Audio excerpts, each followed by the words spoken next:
Do not adjust your radio dial. You are tuned in to the Mark Order Podcast.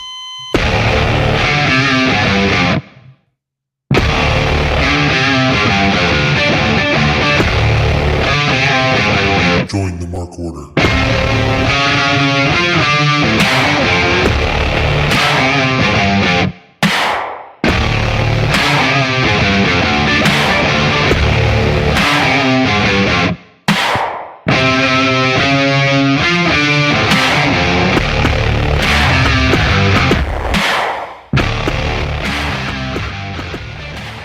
Oh yeah. Oh yeah. Oh, it's Wednesday night. You know what that means? Kate's internet is frozen. And it's time for the Mark Order Podcast here on the Shining Wizards Network. Oh, okay. Is there a way to get someone better internet, like for them as like a gift? Yeah, I mean, well, I don't know about getting as a gift, but I know Kate can just call her goddamn cable company and be like, hook a sister up with better internet. I'm up to 1 gig, motherfuckers. What more do you want from me? Max it out. Do, I don't know, get like the business speed, for like a 20,000 person company just for you. It should be lightning fast at all the time. What are you streaming? What are you streaming over there, Kate? What do you got? Like, you're streaming movies and live streaming and playing video games online and doing everything wirelessly? Quite literally nothing. I have this window open and nothing else. I don't believe that. Ryan, I think she's like gaming and streaming high def 4K video. She's a big gamer now. We just don't know it.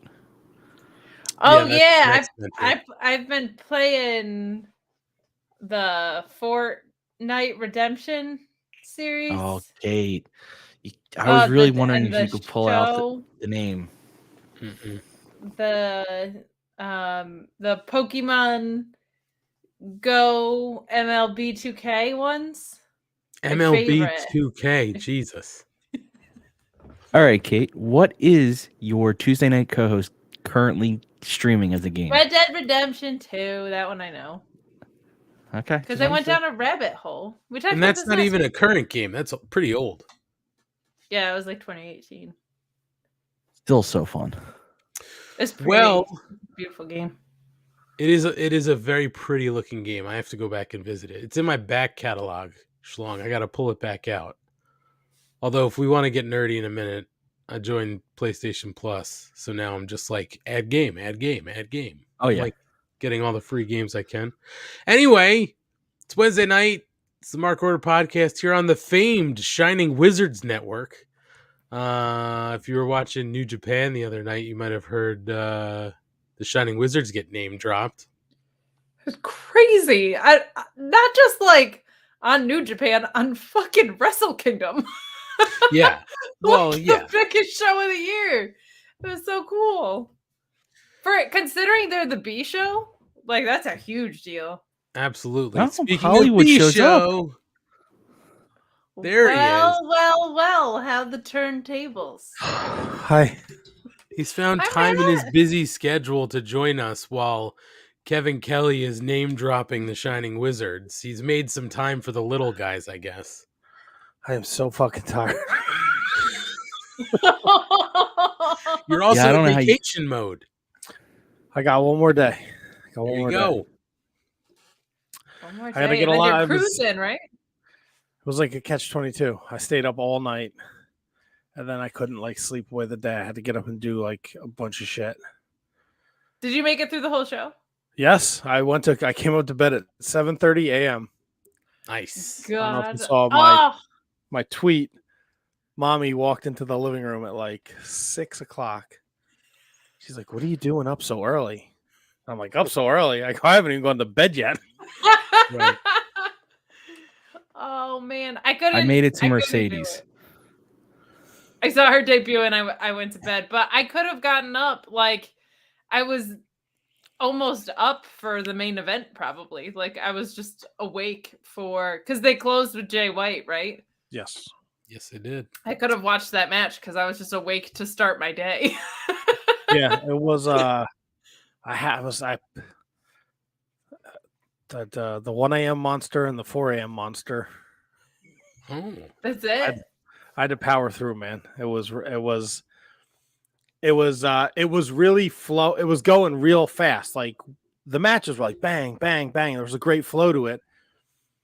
And then there was just like this giant, the match card is already announced, so you know where everything is. So after the 6-man, I'm like, all right, here we go. And then Kevin Kelly fucking name drops.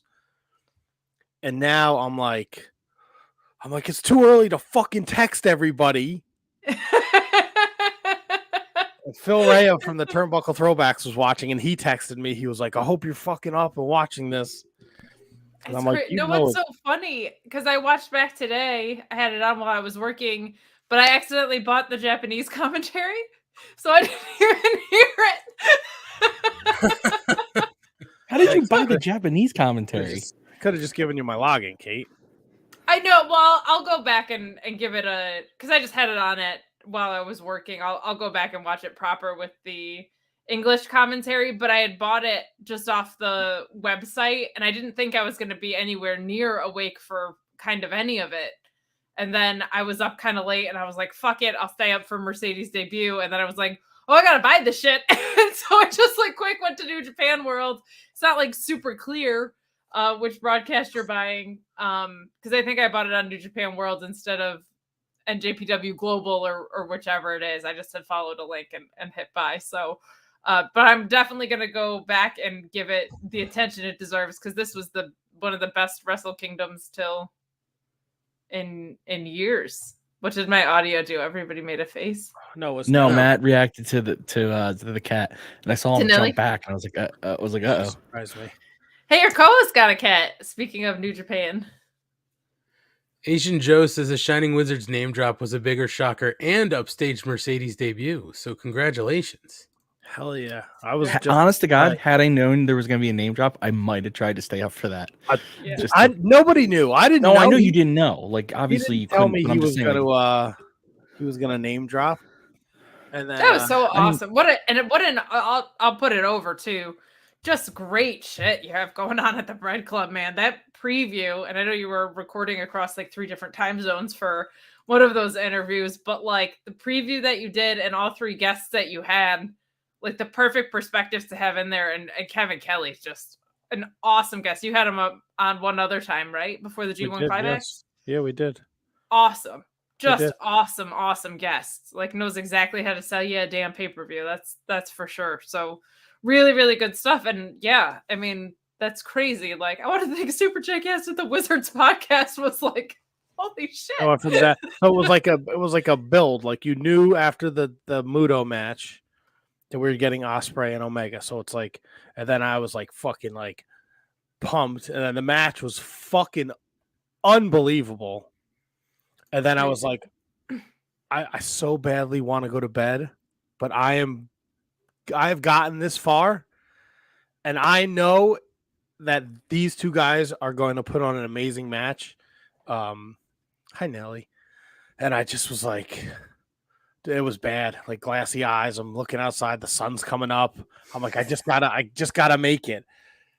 That's how it gets you too. Cause I was like, I did Sour Graps and then real quickly I had thrown together this, I was like, because Mercedes is debuting, let's do a Sasha and Bailey watch along. So we did that and I took out the dog. And so then it's like 1:15 or whatever. And I'm like, well, I'll stay up for the start of it. And then I see the match card and Mercedes is going to debut at like 2:30 or whatever. It's like, you just keep pushing yourself. You're like, well, if I can make it through the Carl Anderson match on the other side of that, like you keep convincing yourself hour over hour to stay awake. And then by the next thing you know, the sun is coming up. So it's like, but I'm really glad because this is the first Wrestle Kingdom in probably 4 years that has felt like a holy shit one night card.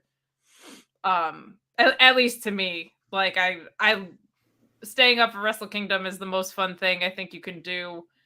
I said this a couple times of just like, it's the most fun because wrestling fans who are trying to shit on things aren't going to stay awake till 3 a.m. to do it. So everybody that's up and watching Wrestle Kingdom, like if you paid to watch it, if you're staying up that late, like everybody's just marking out. Like everybody's just having fun. Everybody's just watching wrestling. There's not like a ton of over analytical bullshit going on. Like it is absolutely the Christmas morning of the pro wrestling world. I think it's so much fun, but kudos to you for making it. When I did night one last year, I was like, nah, I'm not doing that when I have to go to work the next day. I can't. I enjoyed watching reading Matt's tweet log when I woke up in the morning, because it was just, Matt was one of those guys just enjoying the show, and it was just all excited tweets. And I'm not being sarcastic. I really like. It was a great show. It was. I'm going next year. You should. You no doubt in 100% my should. brain. I'm going. Mark Order Podcast Japan trip. Let's fuck. I have money now. Start fucking saving. I got Bullet. Yeah, were you just awake? I know Bullet Club Rob is going, so. Oh my gosh. Where are you going? I'm going to Japan next year. Oh, are you? Yeah, for wrestling. What do you know? Why? Everyone I feel like says we would hello. have so much fun in Japan. Oh my god, she fit right in over there. No, wait, Ryan, did you ask, was I just awake? Yeah, because you just don't sleep. So I'm wondering, were you just awake at that time anyway, just not watching? I was. I fell asleep at some point and then woke up at like 5 o'clock on the couch and then went to bed. But I wasn't going to attempt to even log into New Japan and get Matt kicked off. I knew he was watching. So, Matt, I'm going to borrow that login, or I'm going to ask for that login and then watch it while you're away. I mean, I read the results, like, nothing. I don't care about spoiling because I know I'm not going to watch it in real time. But it looked like a really great card. We'll touch on a couple of things here that were sort of AEW related on the card. But it was great, man. I mean, if you're not like you could skip the pre-show unless you're like just a diehard, like the Rumble. I'm gonna be honest. I kind of liked, what do they call it, the Rambo? Yeah, the Rambo, which is essentially just a Rumble. And I love a Rumble, so I enjoyed the Rambo. Yeah, the exhibition match was what it was, and the 6-man was just legends. But man, like, I just wasn't missing it. I wasn't missing any of it. But I think if you go on New Japan World Ant, when I give you it, it'll tell you it's like a 6-hour show. Mm-hmm. Like the first like hour and 40 minutes, it's just the pre-show. When you get to Catch 22 against Leo Rush and Yo, like that's when the main part starts. Because I gave Kevin Rogue is sick, and I reached out to them to tell them that we got a shout out. And then I gave him my login, and I was like, "You guys got to fucking watch this." And then he texted me later, maybe like 8 o'clock tonight. And he was like, "I'm 4 hours in, and I'm not done." I'm like, you shouldn't have watched the fucking pre-show, dude. Like, yeah, you don't have to. It's not essential.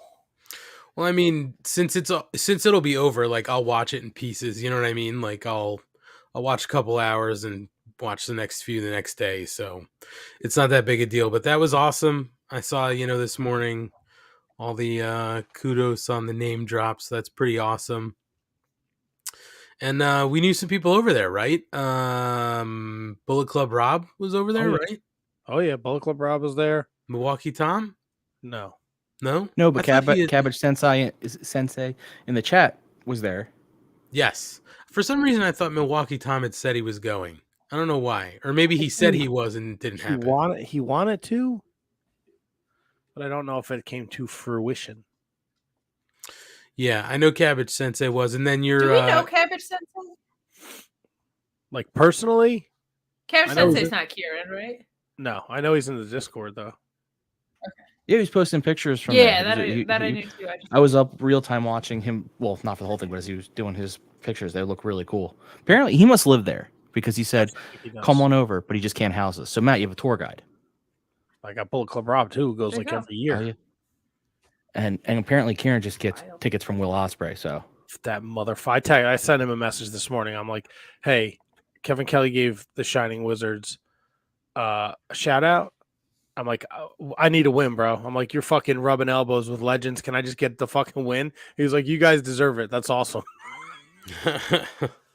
Wake up and he's taking fucking selfies with fucking Sasha. He's taking pictures with fucking Catch 22. Fucking asshole. Oh my Yeah, God. but you may be just You're an not an internet rando. internet You're rando. also, You're not a rando, dude. You're part of the. you've become family. part of No. the. Yeah. The How best about part of fucking, Kieran's picture with Sasha was Naomi in the background, and he didn't know it. That was hysterical. How about Absolutely hysterical. I was live tweeting and somebody here responded from their actual account, and I was like, what the fuck is going on here? And that comment got deleted, and then I said the truth. I was tired. It was late. I was not paying attention. Was it ever? I tried to like My fucking favorites were. try to take I a like nap. it when Matt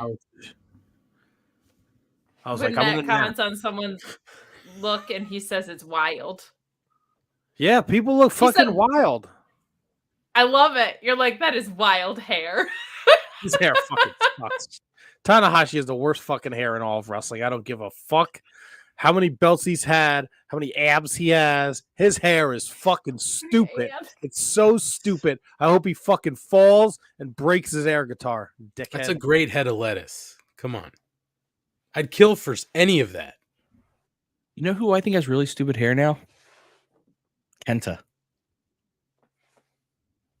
Kenta just don't give a fuck. He don't own a comb. He don't need a comb. I Fang. didn't even recognize him. I'm like, who the fuck is this? That's what happens when you fucking put your life on the line at Wrestle Kingdom like a fucking last year, and you fucking are all broken and beat up. You're just happy to be alive. You just don't cut your hair. Makes sense.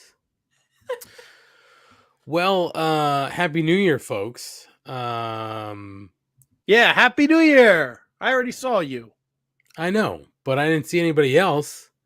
Oh, Nobody else showed up for football.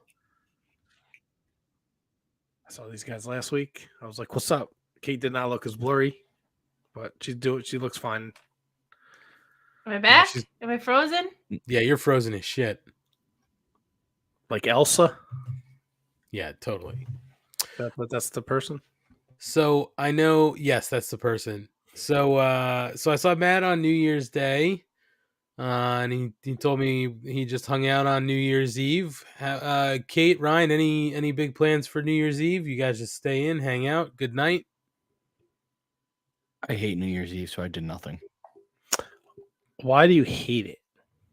Because when you're in college age and you don't drink, it just becomes a royal pain in the ass because everyone gets that level of drunk where they're no longer fun to hang out with.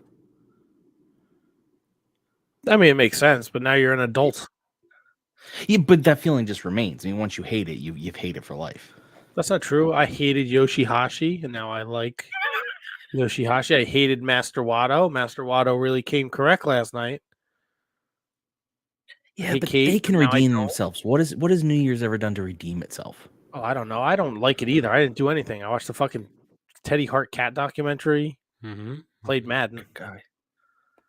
And Matt, you watched that Dio documentary too, not New Year's Eve, but you got to the Dio documentary, right? I did. It was fucking awesome. That was a good one. It was a really good Whenever one. I was I pissed I hear didn't see Dio, this. Yeah. all I can think about is South Park. Are you kids ready to rock? Yeah. This one's for all the true believers who supported me from the start. Yeah, that's a good Well, one. okay. Or I also think of Tenacious D. They had that song Dio has rocked for a long, long time, but now it's time to pass the torch. It's a good one. Yeah, I wish man. Wrestle Kingdom. I wish it had been the week between Christmas and New Year's because I was off work. I could have stayed up for that shit. Well, it's the same day every year. I know it's gonna be a problem. Well, mark your calendar now, Ryan. Start saving. No, January you're- 4th. Yeah. And Nope. what the fuck is going on? What is that? It's like an episode of The Muppets. It looks like a Stop. broom or a mop. It's accurate. I don't even. Kate, can you even hear us? Are you there? Show tonight. Nope, guess not. Hello. Well, Usually. Ryan, I'm glad you stayed in and had a good night on New Year's Eve, even though you don't enjoy it. Yeah, I mean, stayed in. I did nothing, and I was okay with that. Nice. Any What'd you do, Ant? resolutions? Any resolution? Oh, I stay at home. I mean, we have the the boy. Did you do early New Year's for the boy?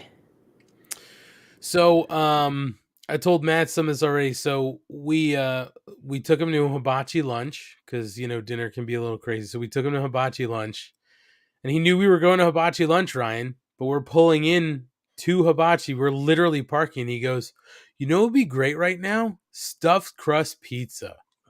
We were like, "Fuck you! We're going to hibachi." And so, he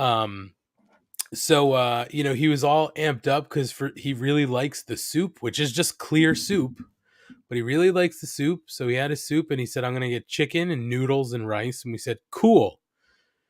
And he sees the guy start cooking on the table. He loves it, but he starts to see him put like teriyaki and soy on stuff. And he leans into me and he goes, "Dad, I don't want any of that." And I was like, "Buddy, he's got to cook it the way he cooks it. Like, chill out." So he put some of the shit on the chicken, Ryan, and he looks at me, and he's just like, through clenched teeth, he's just like, "I don't want it." And I'm like, "Just accept it, say thank you, and just let it sit there." And so then he goes, "But I don't want it on my noodles." And I'm like, "Buddy, he needs to cook them for the table the way they cook them." So he goes, "Do they even have ketchup?" And I'm like, "No, buddy, it's they don't have ketchup here." And so now he's gearing up to like lose his shit, and he's gonna cry. And I'm like, "Buddy, you can't cry in front of this guy. He's cooking in front of you." So he's now like deep breathing. He's like, and he's like tearing up, welling up. And Gina goes, "What's the matter?" And I told her, and he just looks at her and he goes, "They don't even have ketchup." So I'm like, "We'll figure it out. We will figure it out." And so he gets the noodles. He's pissed about the noodles. And so the guy leaves and he's like crying. And I'm like, "Buddy, I don't think they have ketchup. I'll figure it out." Like, there was a pizzeria or something down the street. I would have like walked down and got ketchup packets, right? So Gina actually grabs the waiter and she's like, "I know this is weird. Do you have ketchup?" And the guy goes, "Yeah, we actually do." So he brought him ketchup. He was able to dip his chicken. So he was good there. Then he's like still bitching about the noodles. I'm like, "Buddy, just try one. Like, just have a noodle." And he puts one in his mouth and he goes, "It's really good." And then he just starts chowing down noodles with all this shit on it. He said he wasn't going to eat. Then he gets, you get ice cream. So they said we got chocolate, vanilla, green tea. So he gets chocolate, but me and Gina got green tea. And he's like, "What is that?" And I'm like, "I'll let you try it, but I'm not sure if you'll like it." So he takes a taste of mine. He goes, "I really like that." And I said, "Okay, pal. Well, I'll give you mine since I can't really eat it. I was pretty full." So I slide in my bowl. Dude, he housed his chocolate ice cream and my green tea ice cream. So I would be such a shitty parent because I'd be like, "No, bro, this is mine. You ordered your own, buddy." And I ordered what I ordered. I don't care if you're 4 or 5. You should fucking know this already. Oh, I want Matt to be a couldn't eat parent so bad. Come on, you goon. Yeah. This is mine. What are you doing, hand job? You picked your chocolate ice cream. So that was my fucking fault that you chose the wrong flavor. So that was lunch, Ryan. So we did that. That was like the big thing, like lunch of the day. And then him and Gina had gone to the store the day before and bought a bunch of like frozen appetizers and stuff. But he was really stuck on stuffed crust pizza. So we got stuffed crust pizza for dinner. So we had a great night. And then I said to him, because he was like, "I'm going to stay up to midnight." And I was like, "If you can make it, you can stay up to midnight." And so like at 9:30, he started getting really loopy and we were like, "All right, time to do the countdown." So we did do like one of those YouTube countdowns. And then he had a champagne flute of, sparkling apple cider and went to bed. And then Gina and I just hung out. And The early New Year's has been a godsend to parents, I think, because obviously when we were kids, that didn't exist. You couldn't pull up a video that did a countdown. You had to just fake it completely. yeah. And the weird thing is, like, I remember years ago, like Netflix had like a ton of like countdowns they don't have any anymore. They have like one that he watched once that was like for Skylanders. He has no idea what the Skylanders are, but he watched it once and he liked it. So he's like, "Can we watch the Skylanders?" And I thankfully was still able to find it. So it was a minute and a half. He watched it, he went to bed, and then G and I hung out, and that was it. Watched some Twilight Zone, watched a couple of crazy fucking football games. And then when they did the ball drop, it was the Georgia Ohio State game. And I turned it off because I was like, well, this is over, because Ohio State was on like the 30-yard line and it was like a sure thing you're going to make that kick. And the ball drops and we're checking out a couple of things. And then I went back to ESPN and they're talking to the Georgia quarterback. And I was like, holy shit, they lost. And Gina goes, well, maybe they're just talking to the loser. I'm like, they don't talk to the losers. Like, he fucking missed the kick. And I watched a replay and sure as shit, he missed the kick. Laces out. So that was it. That was New Year's Eve. And then we went, my sister did like homemade pizza and stuff on New Year's Day. And then I went to Matt's house to say what's up and watched the football game. That wound up being a better football game than we expected. Yeah, it was a good hang. It was good. It was fun. I'm sorry. And then we went down that rabbit hole of music videos. Yeah, man, Gorky Park. I was just gonna say, fucking Gorky Park. Bang. Da-da-da-da-da. That was definitely for Ryan and Kate. Look like they have no idea who Gorky Park is, and neither did I. It's an '80s hair metal band from Russia, and the song Matt played was "Bang," and they kept it kept flashing up like parts of the lyrics, and like part of the lyrics was like, light the fuse or like set this on fire, and they were like flashing that up on the screen, and it would be like, bang or say yes. And I'm like, Matt, this is definitely from the 80s, like subliminal, like Russian, messages to try to get to activate their fucking sleeper cell. And Matt is the sleeper cell. Oh, it's bad. And I found some Brachus helm. I thought it would be a fun music video, but the girl's her chesticles were covered in swastikas, and I was like, nope, this is not what I want. Matt's on a list now. And then we went down a weird rabbit hole from hair metal. Ryan, Matt transitioned to what was it? Tears for Fears. Tears. And then we were down the 80s sort of new wave dance rabbit hole. Yeah, because once the football game's over, like, I don't want to watch the post game, and then you leave it on and the fucking news comes on. It's depressing. And we were talking about music all night, so it just made sense to it was good. throw it on. It was good. I just wanted to stop in and say what's up. Wanted to have you, so we're glad. Yeah, you're famous now. We need the boost. My push. Fucking tired. You are so tired. I really am. It's bad. Like, you could tell by that comment right there. It was like once I woke up today, I was like, I can't, because we got to leave, like, our flight's early Friday, so like I can't fuck up my sleep schedule anymore. Then it's already fucked up, and I don't do well. It's not my superpower. It's my wife's my wife can stay up forever, and she can function. I become like a cranky, grumpy old man. More cranky, more grumpy old man. Yeah, I guess so. I wasn't cranky or grumpy yesterday. I'm not cranky or grumpy today. Did you work today? Yeah. Holy fuck. Yeah. And then I came home and I like laid on the couch and I was like, nope. I'm like, I got to get up. I'm like, Ree's packing and I got to start packing. And I was like, you know what? I'm jumping in. I'm going to jump in and say what's up. And then, cause then I'll be in the room with the girls' food. And then I gotta fill up their drive. Oops, sorry, Kate. I was bringing you back in. That's okay. You're not any worse than my fucking internet. Do you ever Google what your internet speed is?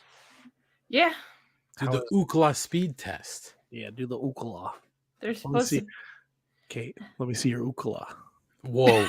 You already had weird ass dreams about me. I don't need to be. Didn't make any sense. I like how you named last week's episode after it. I listened to that afterwards, and I was just like, "That is what serial killers dream about." I think. Oh, the chat was going crazy. First of all, a couple of people in there didn't know who I was, so you should probably keep that to yourself, buddy. And I was like, "Listen, fucking donkey lover 469.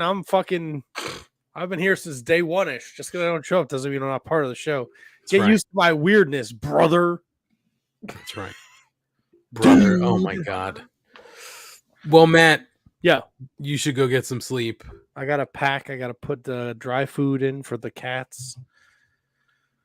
How excited are you for that soft serve ice cream machine? I'm very excited. I have to start taking better care of myself. Because Rhiannon got me she got me like cruise clothes for Christmas. And I just never opened them. The other night, she's like, "Did you try that stuff on you?" And I'm like, "No." And she's like, "Try it on." I'm like, "I don't want to." She's like, "Why?" I'm like, "So I'm fat." I got a. I don't want it to not fit me. Matt, I got an outfit that I wore to Grand Slam that you could borrow for the cruise if you want. It's cruise appropriate. No, I think we're good. I got news for you. We spent Monday because Anthony had school, so we had off. Business was closed on Monday, so we were like, okay, we need to do something productive in the house. So we cleaned out our bedroom closet because it was a fucking disaster, and I had to get rid of so much shit because it just didn't fit anymore. Right. And that fucking thing I wore to Grand Slam is like a fucking nightgown now. I got to get rid of it. Yeah. No, you're good. It's a good problem. But Matt, if you want it, I can get it to you so you have it for the cruise. You can take some photos. You'll look great. I'm very excited for the cruise, and I'm very excited to relax and eat. But when I get back, I have to stop. I make like terrible decisions. Like I won't eat all day on the truck, and then I go buy a Wawa on the way home, and I'll stop and get like a fucking soft pretzel and like some chicken bites. And then like an hour later, I eat dinner. And it's like, what are you doing? Stop, you fucking idiot. So I just need to like, hiya. Hey, I got a coach you can get in contact with. He was on AEW Dynamite tonight. It's a lot of money. I don't know. It's not for, it's January, so. Just gotta get back to your DDP. Yeah, I just gotta get my fucking head out of my asshole. So get on the map, brother. I mean, it's cold. You need some wood to go chop some wood. Oh, I got all sorts of crazy gadgets for Christmas to help me chop the wood. I'm very excited. Such as? Ooh. It's like a stand. It's called a chainsaw. It's a stand with a blade, and I put the wood in it, and I fucking hit it with the mallet, and it splits it. Oh my God, the butcher and the blade. So I'm excited, but I chopped a lot of wood for the winter. There's like 4 crates in the garage. Everything outside is full. I ain't gotta get to chopping though. Get to chopping. Choppy your pee-pee. Ooh. Like your Val Venus. There you go. Choppy your pee-pee. Well, Matthew, enjoy your vacation. I can't wait. We look forward to hearing about it when you get back, because no doubt there has to be some sort of story that you can tell. You know what? I'm not going to lie. I hope there's no stories. I have every intention on doing the least, like the minimal. Like just wake up, put on my flip-flops, go sit by the pool, have a drink, take a nap. Maybe I'll get off the boat. I don't know. Okay. I hope Matt's story is just he posted up by the ice cream machine and he didn't leave. On my honeymoon, every day, no matter what city we were in the Mediterranean, the one we got back to the ship, I had to have a cheeseburger and a vanilla ice cream cone. Why are you? He's 6. Same shit. No, I don't know what it is about being on a cruise ship that did the same thing to me too. I was like, I'm gonna have like probably too many cheeseburgers. I probably had hot dogs because nobody was fucking scrutinizing me. Eat them like a normal person. Yeah, just eat them normally. Though I was just like soft serve ice cream like 3 times a day. Let's go. So it's like, let's just go up to the top deck, and that's where like the pool is and the bar is, and you got to walk through the dining room. You're like, I'm just gonna. Oh, there's that. Those cheeseburgers are out. Let me just grab a cheeseburger. And you don't even grab a plate. You just grab and go. That's right. And on your way back, you hit the soft serve ice cream machine, a little cone, and you're fucking in That's your right. glory. I'll never forget. We took a cruise. When I was younger, we took like 2 cruises. But one of the cruises we took every day at I don't know. I want to say like 4:00. It was like sushi hour in whatever deck we were on. So it was just literally a buffet full of fucking sushi. It was like the first time I think I probably had sushi. And I was going through it, and I don't remember if it was my mom or my sister, but somebody. My mom was with my sister, and one of them was like, "What is the green stuff?" And whoever said, "Oh, it's avocado." No, it's not avocado, buddy. No, well, whoever I don't remember if it was my mom or my sister. One of them took a huge, not a huge bite, but enough. They put it on the sushi and then took a bite, and it fucking wiped them out. Oh, I bet. And then I was like, "I'm not touching that stuff." So you're good. This might be the best compliment. Agent Joe said there will absolutely be a story from the cruise because stories find Matt no matter where he's at or what he's doing. There's a reason why Agent Joe got the gray Mark Order T-shirt, and you can too right now. Pro Wrestling. No, you can't. You can't get a gray one. Those are done. No, but you know what? We just gotta send them there, Ant, to fucking look. No, that's for Chase. You gotta send them there to look. Like when I go to the fucking Walmart every day, I look for the goddamn AEW figures. The shitty Walmart over here doesn't have anything. I'll burn it to the fucking ground. You gotta send them there because once they're there, then they find out, oh, there's a sale, 20% off for the New Year's. Oh my God, the Mark Order has T-shirts, and we're here. We might as well buy one. That's right. You might as well. We actually had a couple people. I saw a couple people bought some T-shirts. So if you're so inclined and you want to take part in the sale, certainly, head on over to prowrestlingtees.com/markorderpod. And from now through the 9th at 1 p.m. Eastern, if you use promo code New Year, one word, you can get 20% off your order, I guess. Come on, Nelly, get down. Yeah, do it, people. You want a Mark Order T-shirt. You were begging for them for like the last 50 episodes, and now they got them. So you better get them. That's right. Head on over and pick one up. And guess what? If you order one, oh boy, we'll give you a call and say thank you for ordering a T-shirt. I talked to the doc the other night. Yeah, Dr. Mueller. Talked to Dr. Mueller. What'd you talk about? Whatever. I called him. What was that? It was phone sex. I mean, I wasn't gonna say it. Like, what do you talk? Like, do you like? They answer the phone and you're like, "Hey, this is Anthony from the Mark Order podcast. I just want to call." No, not at all. Hey, this is Anthony. So I called. Voice. So I just decided on a whim to place a couple calls. Like nobody knew, but I gave Asian Joe a call. He didn't pick up because he probably was like, "Who the fuck is this?" And do you leave a voicemail? Like I did, like in those Progressive commercials where the guy says, "Don't leave a voicemail." No, I left a voicemail. And you know what? You should text like the Accept Rock Band's manager does. Well, I did. I was then texting with Asian Joe, so I got Asian Joe's number. And then I called Doc and he didn't pick up, but he called me back because I used my shoot phone number. But I think moving forward, I'm going to switch to a Google phone number. I think it's important that you do. Yeah, I mean, I was just trying it on a whim, and then I also the first group of people are all people we know in some fashion. It's very true. And then I called William Mercier Jr. So those are the three who were. Those are 3 guys who got the gray Chase variant shirt. Nobody else is gonna get one. If you didn't get one, you fucking missed out. Sorry about that. Really, I know there's been a little scuttlebutt in the Shining Wizards Discord. People would love the gray. Sorry, missed out. Can't do it. That can't do it or don't want to do it. No. We can only have what's in our store right now. I can't make any changes. I can't. You can't have multiple colors.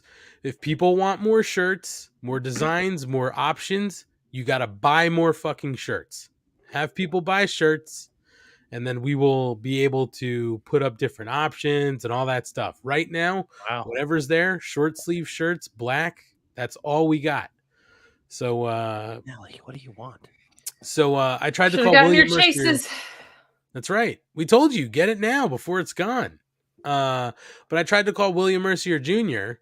and didn't pick up his phone or sent me to voicemail. And then his voicemail wasn't set up, so I couldn't even leave him a message. Wow. 0 for 3. Should play for the Yankees. No. I talked to Joe William... and I talked to Doc. It's 2 for 3. There you go. 666, baby. And the thing with William Mercier Jr. is lives are in his hands. He's a very busy man. Listen, don't go stealing the gimmicks. Come on. We're better than that. Get a t-shirt, folks. Did you get mentioned on Wrestle Kingdom? I didn't think so. All right, Matt. Enjoy your vacation. I'm trying to let you go so you can get some sleep and get everything done. Not bad for the B show, Anthony. You get all your little minions running around showing up on my show Monday night. Man, what the V show looks like. Do they really do that? Yeah, they Aren't you part of both shows? I am part of both shows, but I don't know where this A show, B show bullshit started. Guessing it started with the man above. I'm not talking about God because I don't believe in God. It started. I'm the man above. It started because the Shining Wizard said that the network was maybe in peril, and we thought as the A show, perhaps we should buy the network. That's where it started. Those talks have stalled, much like Carlos Correa's contract with the New York Mets at the moment. So we'll see. Maybe we'll pick it back up. Eventually, we'll buy it. We do know that one of our sticking points was that we own the MBW catalog. So, that was what you wanted, or because I know you don't. I have some tapes on my desk. Yeah, no, that's a sticking point. We want it. It's not happening. That's part of buying the network. It's not happening. What? Why would I give you that? You would still own it. It would be part of this show. Are you not part of the show, man? I am part of the. I get treated like I'm not part of the show. It's not true. And then because you're on a part-time contract. And then the people I do the show with Monday night treat me like that. I'm not even part of this show. Listen, you don't have knockdown drag out fights on this show like you do on the other show. So that's right. No, you're right. We appreciate each other's input, and we all try to do better, and we take criticism well. So I think that's good. I think you guys are fantastic. I thought I had. Millie didn't make it. She didn't make it. She got halfway up and then she fell off. Whoa, what? She's back. Here she is. All right, come on. I know. You want your dry food. You guys are awesome. Thank you. Have fun talking about Dynamite and Rampage. We will get some sleep, buddy. That's the idea. I'm gonna try and get to bed by midnight, hopefully. I'll talk to you before you go. I need your logins to New Japan so that while you're gone, I'll watch that. But too sweet, bro. Have a good night. Get some packing done, rest up, and then really enjoy your. Oh God, I was gonna say really enjoy your trip. I will. You guys have a great night. It's great seeing everybody. Remember, people, buy a Mark Order t-shirt. Don't be a fool. And I'll talk to you guys when I get back from my vacation. Sounds good, Matt. And all you wonderful people listening, I'll talk to you when I get back. Have fun. One mention on Wrestle Kingdom, and you have enough money to go on vacation all of a sudden. It's incredible. This vacation was booked. Incredible, the power of Kevin Kelly. There, sweetheart. Play along. Be fun. He doesn't know how to go with a bit. Oh no. Don't worry what's going on with my Wrestle Kingdom money. Okay, when I decide to tell you what has happened, what the next big trip is, we can't be Japan. You got to get them coming back. Okay, next big trip is Japan. We already talked about that. I didn't even get the check from Kevin Kelly yet. Okay, he's still in Japan. He's gonna do New Year's Dash in a couple hours. All right, I'm not cashing the check before it gets here, so pump the brakes. I'll let you know. You know what kind of Chase figures I'm getting, what kind of Walmart exclusives. Matt's gonna sign on next time. It's just his wall behind him is gonna change, and it's literally just gonna be figures the whole way across. I can easily do that. Yeah. I thought I had figure news, but now I can't find the email. You thought you had figure news? Yeah, my CM Punk shipped. direct deposit, bud. Who gets checks? Asian Joe. You don't tell the voice of New Japan Pro Wrestling It's true. to Venmo you. He's got legit. I want the fucking letterhead from the offices of Kevin Kelly in a nice little Signature. 8x10 piece of paper with like a lion stamp on it from New Japan. Fucking it's Venmo. Now, stop. I want some funny looking stamps from Japan on it. I really want the whole 9 yards. If I can't be there, send it to me. I mean, you like paper tickets for your shows. You'll pay extra. Who doesn't for that, like? so. I don't understand. I love a ticket. Give me a ticket stub. I gotta collect them for my experience. So I have to fucking put on your barcode on your phone. That's fucking lame, man. What about the people that want to collect them, display them, scrapbook them? Don't you have the option when you order tickets from like Some Ticketmaster they to don't get give a it to you. Sometimes they don't. All right. Well, I didn't have that option for Full Gear. no, we didn't. You're right. We didn't. No. Fucking the Prudential Center. You got to download an app. What if I want a ticket, Chris? I didn't get a ticket, did I? No, I got fucking Tony, and I had to walk a country mile to get fucking my Bacardis and Cokes. I wasn't paying fucking $900 for one bottle of rum. Least you could do is give me a ticket stub, man. Well, now that Kevin Kelly has shouted you out, I'm sure you won't have that treatment anymore. They're rolling out the red carpets for me, people. That's right, they are. And Millionaire I'm going Matt. to share the wealth with my friends. Fucking Joe Walsh. Print the email. Let me tell you something, Joe Walsh. Don't be showing up on Wednesday nights all of a sudden talking smack, because me and you are going to have it out in August. I'll push you down all the stairs at MetLife Stadium. I don't care if Anthony's kid is there. Just one night. Whatever. Oh, he's only going to one night? He's not coming to both nights. Like, do you really think I want to babysit 2 nights at Metallica? Are you talking about your kid or Joe Walsh? My kid. No. Joe Walsh is coming to both nights. Oh, both nights? What the fuck? Anthony's only going to one night, and it's Pantera night because he likes Pantera. You're such a good dad. And then we've got somebody else taking his seat for night 2. Do we know who? Naito? No, I know who it is. Yeah, it's Naito taking. It's not Naito for night 2? Damn it. No, it's not. It's not Naito. Is it Bushi? No. Sonata? Is it anyone in the LIJ faction? It is. It is not. It's just Is it Heavy Metal Van Hammer? No, it is not. Man Mountain Rock? Nope. It's not a wrestler. Oh. It's disappointing. Just a regular guy. Before Matt signs off, I just want to say I thought Matt was the only one who complained so much about House of Torture until I saw Twitter last night, and it was everyone. Oh, yeah.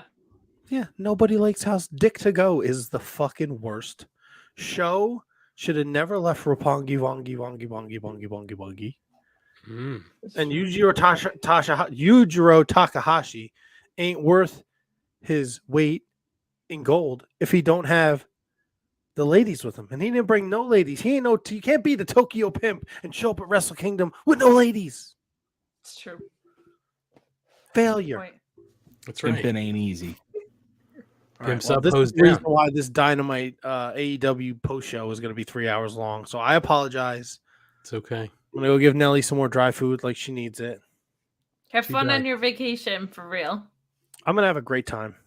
We'll Hell talk yeah. to you when you get back. Yeah, Please we'll come plan the back next and trip with tell us. my Wrestle Kingdom 17 money, baby. Oh yeah. There it is. Those checks, like, the royalties. Yeah, I want Okada to come to my house, and then like all the money falls from the sky. Ooh. That would be fun. I'm gonna My put that God. in my what's the thing in my contract? Yeah. My runner.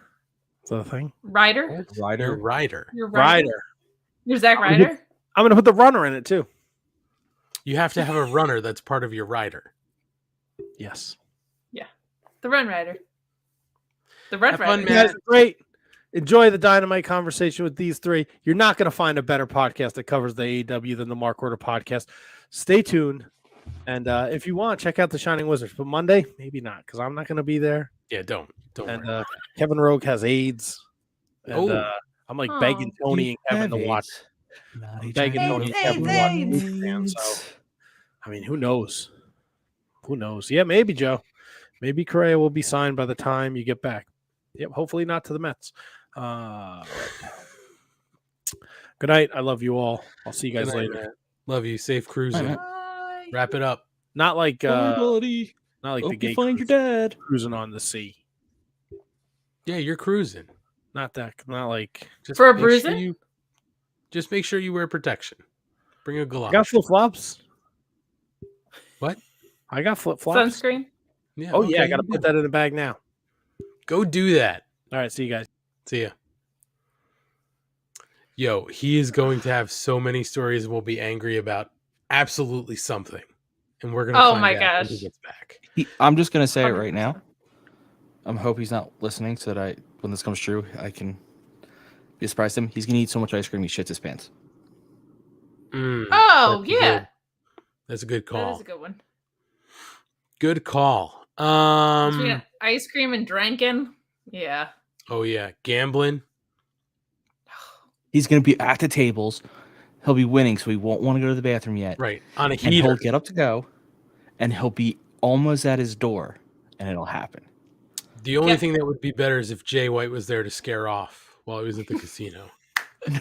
Jay White, he goes to say hi to Jay White, and that's when he shits his pants. Oh, man. Oh, By the way, Kate and Ryan, I know I said it last week. I have stuff. It's actually sitting right next to me, but I have to mail it out because I had to find something to put it in because, of course, we got rid of all of the cardboard and stuff.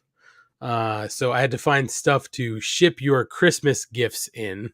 So it will be a Thank you. post-Christmas gift for each of you. But you have to open it on air. You cannot open it without being on air. It's appropriate for the air. It's not like, something, scandalous. But I'd like you to open it is on. that dildos? It's not. I thought about it. It is not. Those are too expensive. That's fair. Those are too expensive. That's Price fair. of dildos these days. My God. Inflation. Dildo inflation? Well, the God. pandemic. Through the it's roof, lonely just like a women at boner. home. And if you want a glass one, I hope you can mortgage a house. My God. That's so weird. What? A glass one. It's just weird to put a glass thing up your cooter. Well, if it's Pyrex, it'll never break, right? I guess. What do you I got don't to know. worry about? It's classy, Kate. I It's don't know. classy. That's right. And it's I don't know. Anyway, let's get off dildo talk. And talk about dildos. Kate, just because I don't want to leave you out. New Year's Eve, good? New Year's Eve was fine. And then New Year's Day, I had a family party that was fun / chaotic. My parents hosted, which was a blast because it's fun to have a house where we can do that in. But they also hosted, which means my mom was, just like anxious in the kitchen for no reason for like 90% of it. But it was a good holiday. It was a nice, very low key. Same with Christmas, just all very low key and chill. And then the actual holiday party was really fun. We did like a white elephant situation, Mm. and my gift was a mini marshmallow shooter. I was really proud of it. That's a good gift. Thank you. Thank you. Did you good buy the gift. marshmallows? Yes. Come on. What is this? Amateur hour? Yeah, of course. Now, what did you get for the white elephant? I originally got some really fun games, but someone stole them. Nasty So Christmas. I ended up, but I still walked away with some like gourmet chocolates. So a good day was had by all. Yankee swap. That's good. Well, good. I'm glad everybody's holiday was well. Anybody have resolutions? Nope. Ryan, I think your resolution is to get out more in 2023. Nope. Okay. And somebody said it. Somebody said it in the chat. It was Mike Peterson. We were talking about who the fifth man will be at Metallica. Oh, it was Mike Peterson. It's Ryan. It is not Ryan. Sorry, Ryan. It is not Ryan. It's not Ryan. I'd be in on He that likes shit. people. It's not you, Kate. I'm South sorry. Rules. Sorry, Kate. It's I not like Oh. Metallica, but it's not me. Someone might come out and I might attack them backstage and take their ticket. Well, I I don't know. mean, I'm not going to be, well, I will be in the parking lot, but I'm not going to be in a wrestling parking lot, so it should be a little safer. Although that's not If this was true. NXT, I'll bet would be off. Yeah, that's not true. When we were at WrestleMania years ago at Giant Stadium or MetLife, whatever it is now, we saw a car window get smashed because somebody was passed out inside and they weren't responding. Turns out they were just napping. But like the cops came and they were like knocking on the windows and the person wasn't responding. So they broke the window and everybody was around the car. Like all these people were surrounding the car. And as soon as the glass broke, everybody just started chanting ECW, ECW. That was a lot of fun. That's excellent. Kate's a broom. There she goes. I went into mop mode because my stream was getting glitchy, and sometimes the bandwidth stuff helps. All right, Moppy. It's okay. Well, I'm glad everything was good with the holidays and New Year's and whatever resolutions you have, good luck to you. Guys, I gotta get after that Tony Nese six-pack, man. I gotta get healthy.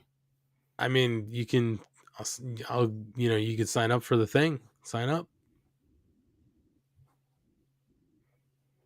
Nope. I'll check it out. It's so hard to tell when somebody can or cannot hear you when you can't see them. Well, it's even worse when their stream is glitchy. Yeah, for sure. Like, at least when I do it, I'm there. I'm just busting balls. Yeah. Her stream just isn't working. Yeah, not working. Kate's going to be in and out, I have a feeling, all night.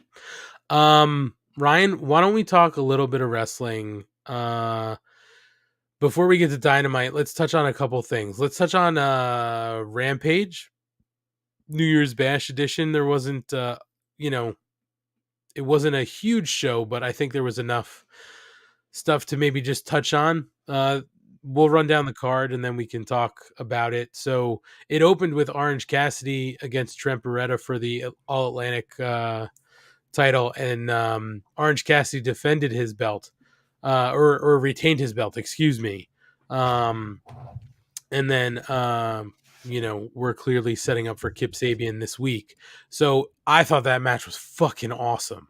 What did you expect? This fucking Trent and Orange Cassidy. So I thought that match was great. Oh, I'm sorry. Trent? There it is. So that was a lot of fun. We got the promo from Darby Allin and Sting with Tony Schiavone. That was a pretty good, backstage promo. Leading up to tonight, we're going to talk about that match tonight. Samoa Joe and Darby. Kip Sabian, fought a jobber and won, setting up again, the match coming up Friday. Preston Vance got a new name, Perro Peligroso, which was sort of weird, but okay. We had a Mox promo. Kate's favorite part of the night, I don't even need to ask her about it, was definitely Jeff Jarrett and Jay Lethal's promo on the Acclaimed. We're going to talk about that. How much fucking TV time are these guys going to get? Honest to God. Hey, as much as they goddamn need, Kate. We're going to talk about them more later, so don't worry about it. We had Jade Cargill defeat Kiera Hogan, and the big news out of this was that some dissension in the ranks, with Red Velvet sort of preventing Jade from really taking it to Kiera Hogan. That also set up the tag team match tonight, which we're going to talk about. But man, the more they show Kiera Hogan on TV, the more you realize, like, they've got something here. Just would like to see her in a little more singles action where she can actually do something instead of getting destroyed by Jade Cargill. And respectfully, the more they realize, dead ass. Mm-hmm. Honest to God. Mm-hmm. Let's see. We had the Varsity Athletes interviewed backstage. That set up the match tonight with Nese and Bryan Danielson. We'll talk about that. And then it was the main event with Swerve Strickland defeating Wheeler Yuta. And that was the end of the show. It wasn't a huge night for them. I know ratings wise it was down, but they were competing with another huge show on Friday night with SmackDown. I think people were a little burnt out and then didn't give a shit about AEW if they watched the other show. But some of the action was pretty good. And again, we're just getting to the end of the year. Again, guys, if there's anything in particular you'd like to call out about the show, for me, the two high points were definitely the opener and the Kiera Hogan Jade Cargill match. Swerve was also good, and Wheeler Yuta, you got exactly what you'd expect out of them. But the other two were really the standouts for me. All I'm going to say is they better not be trying to break up the goddamn best friends or I will lose my shit. Yeah, I don't think they're trying to do that. I think it was just part of this storyline. At least I hope not. But at one point we did think that Trent was going to turn his back, right? So maybe we're picking that back up. I don't know. Yeah, I'm just hoping that it's just like dissension or just good storytellers being good storytellers, that it's not anything that's going to break them up, because I think they're just fantastic as a trio. But yeah, I agreed with you. That opener was awesome. Trent Beretta's incredible in the ring. Kip on commentary was really good. I'll just add that. This is definitely the best version of Kip Sabian that we've gotten so far. Kip's fucking danced down the ramp after the match. Oh, it was so good. It was so great. And I just also liked him being like, maybe it's all the part of my master plan to turn them on each other. And I think that's where the story's going. I think that's what Kip's trying to do. I don't think that'll happen because they're best friends, and friendship always prevails. But don't forget too, they're also founding members of Chaos. They are founding members of Chaos along with Sue. That's right. Not forget. That's right. But yeah, a fun enough Rampage. When they're not live, they're kind of inconsequential, but always good wrestling wise. And oh my god, yeah, Jeff Jarrett and Jay Lethal can fuck off. And I really liked Swerve and Wheeler too. I expected to, so I was hoping that I would. I just don't get this moguls thing, man. I do not get Parker Boudreaux coming out and pointing to a necklace with his name on it. Awful. But the matches that Swerve was having, and we'll talk about him and AR Fox tonight, because holy shit. Yes. He's an unbelievable in-ring talent, and he himself is so cool, but he and Wheeler were great, and I think that was well executed. But again, decent enough little Rampage. I think the opener stole the show. Well, moving on from Rampage, and again, I didn't see the show. I've read the results. I think a lot of people know what happened. Let's at least touch on the New Japan stuff that sort of, fits in with AEW here. We're not going to run through the whole thing, but also the big news of the night was that, to nobody's surprise, Mercedes Moné, aka Sasha Banks, debuted after Kyrie's match, which clearly, they were setting up a match. So they're going to have a match at Battle in the Valley in San Jose on February 18th. We're going to talk a little bit, I guess. We'll talk later because we got some insight as to who Saraya's partner is going to be next week. What I find very interesting about Mercedes is I think it was the worst kept secret ever that she was going to be at New Japan, right? And she was going to be involved. But the hopeful thing for me now is, again, this working relationship that AEW / Ring of Honor has had with New Japan essentially opens the door for her to be able to show up should they allow her to work in AEW or Ring of Honor. So some interesting things there. Again, I didn't see it. I know you guys were sort of following along. I don't know if you want to mention anything about Mercedes, but yeah. I'll just jump in and say that the moment itself played out kind of awkward. The crowd miking all night, I thought they were literally still in the mode where they couldn't cheer, because it wasn't just her moment. Overall, you just could not hear the crowd at all. So the moment itself fell a little flat. Her press conference after was kind of like, okay, she's coming up to AEW. And then what we saw tonight kind of confirmed that even further. But she said she was going on a world domination tour. She went from being the boss to the CEO of Stardom. I think, and I know, Ant, you haven't really been watching WWE for a little bit, but she was doing some of her best work, man, in these more recent runs. And for someone of her size, it's kind of like, I remember Tony saying this about Darby Allin, and I agree that, like, you can be 110 pounds, and if you throw 110 pounds at someone, that's going to hurt you. If you throw all 110 pounds at it, Mercedes Varnado was doing a lot of stuff like that, a lot of really sneaky offense. And I think in Stardom in particular, it could be really interesting because she'd be facing women her own size a lot. But I just think, male or female, biggest free agent on the market right now. Huge move. I feel like the momentum of the women's division has just picked up week over week since August. It's really, really exciting. I think it is Mercedes. We'll talk about it later, but and I just said this a couple times too, that she could easily fuck off and walk runways and do movies and TV and music if she wanted. But the fact that she not only chose to come back, but chose to come back at New Japan Pro Wrestling for their first ever women's title, like, she just loves the shit. Like, that's a love letter to pro wrestling in the same way that I feel like FTR is writing their love letter to tag wrestling. So just a special moment, even though the moment itself, the execution was a little bit weird on. What it means for the landscape of women's wrestling, I think is something else. So I hope she has a really awesome AEW run. I think she's coming for Jade Cargill to make that boss show, as we said last week. I think that could be really, really fun. And I just want to mention this, Ryan, and then I want your thoughts on Mercedes. Kate, could it have been, like you said, the crowd was sort of quiet? That's just the Japanese crowd in general, I think, though, right? Like, they're not necessarily super hot all the time. They tend to be a little more quiet, if my memory serves me right. I know they had the no cheering policy lifted, but I think they're generally pretty quiet compared to the American crowd.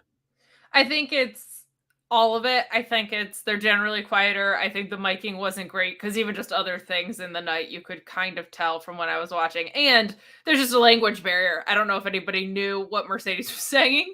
And they were pretty sure that she was arriving, right? So I think the pop that she gets when they have that match in San Jose will be maybe the loudest that you'll hear for all of women's wrestling returns. Looks like $1 million. Her gear is always just like incredible.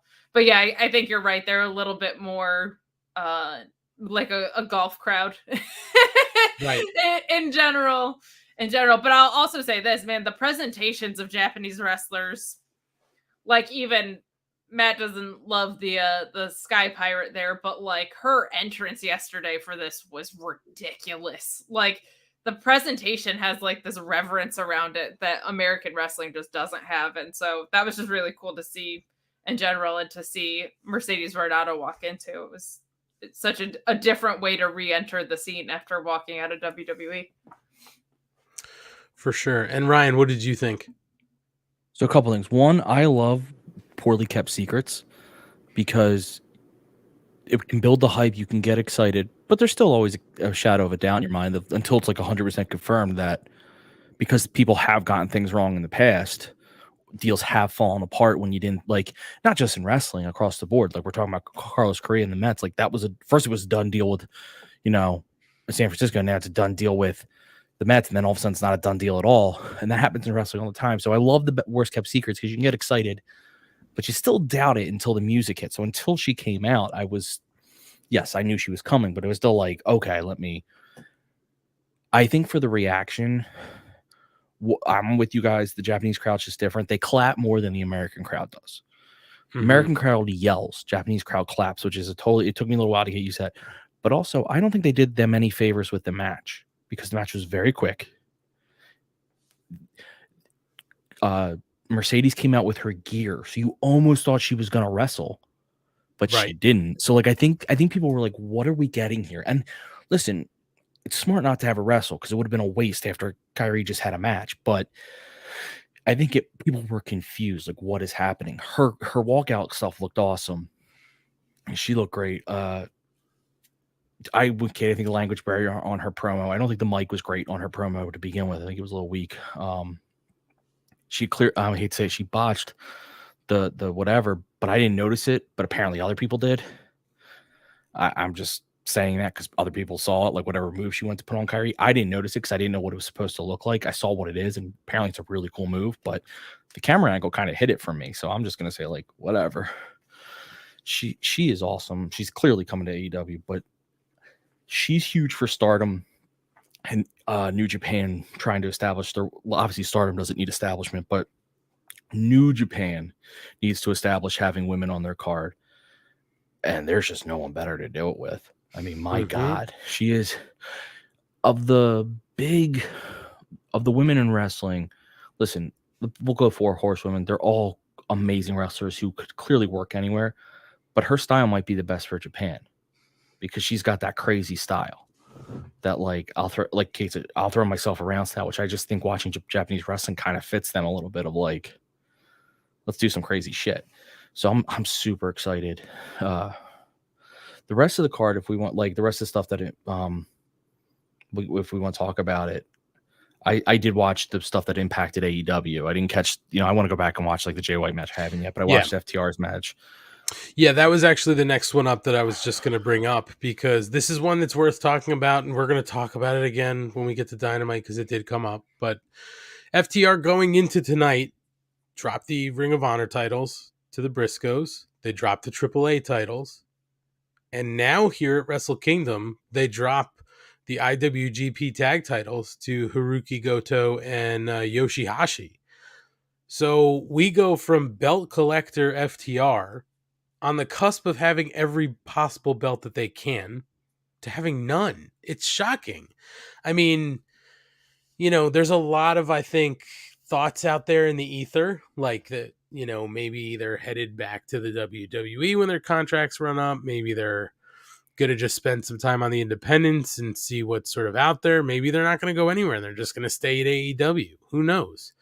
But it is just interesting from my standpoint to see them go from having everything and then like 3 weeks later, they've got nothing. It's surprising to me. Yeah, I mean, so there's a couple of things. Sorry, Kate. I decided since I don't want to lose my train of thought on this one. No, go for it. First of all, I don't believe they're going back to WWE. Not because I could see them going indie only, but I just think like in that interview he gave, he's like, we'd love working the indies. We might do that only. So I don't know how you go from we might only work indie onlys to we're going to go to a company that won't let us work them at all. Whereas in AEW, you clearly can go work wherever you want. That's why they've been able to do it. AEW, like you can work that in your contract with AEW of like, hey, we're going to work these other places. Of course, money speaks. So if they but in terms of losing all their belts, I just ignoring clearly some people are going to read into it like this is what they're leaving. So you strip them of the belts, but they would only be leaving AEW. So you wouldn't strip the other companies don't have to strip them of their belts. To me, it reads of the story of one, realistically, FTR having 3, well, ROH I won't count so much, but 2 other companies' belts. It's just really tough to regularly defend them. So it doesn't make sense for them to have them long term. But it's such a good story to be like, we got cocky. We had these belts around our waist. We thought we were the best. We had to hit rock bottom. We had to lose to the goddamn ass boys. And now we're coming back. Like, that's the story I'm interested in.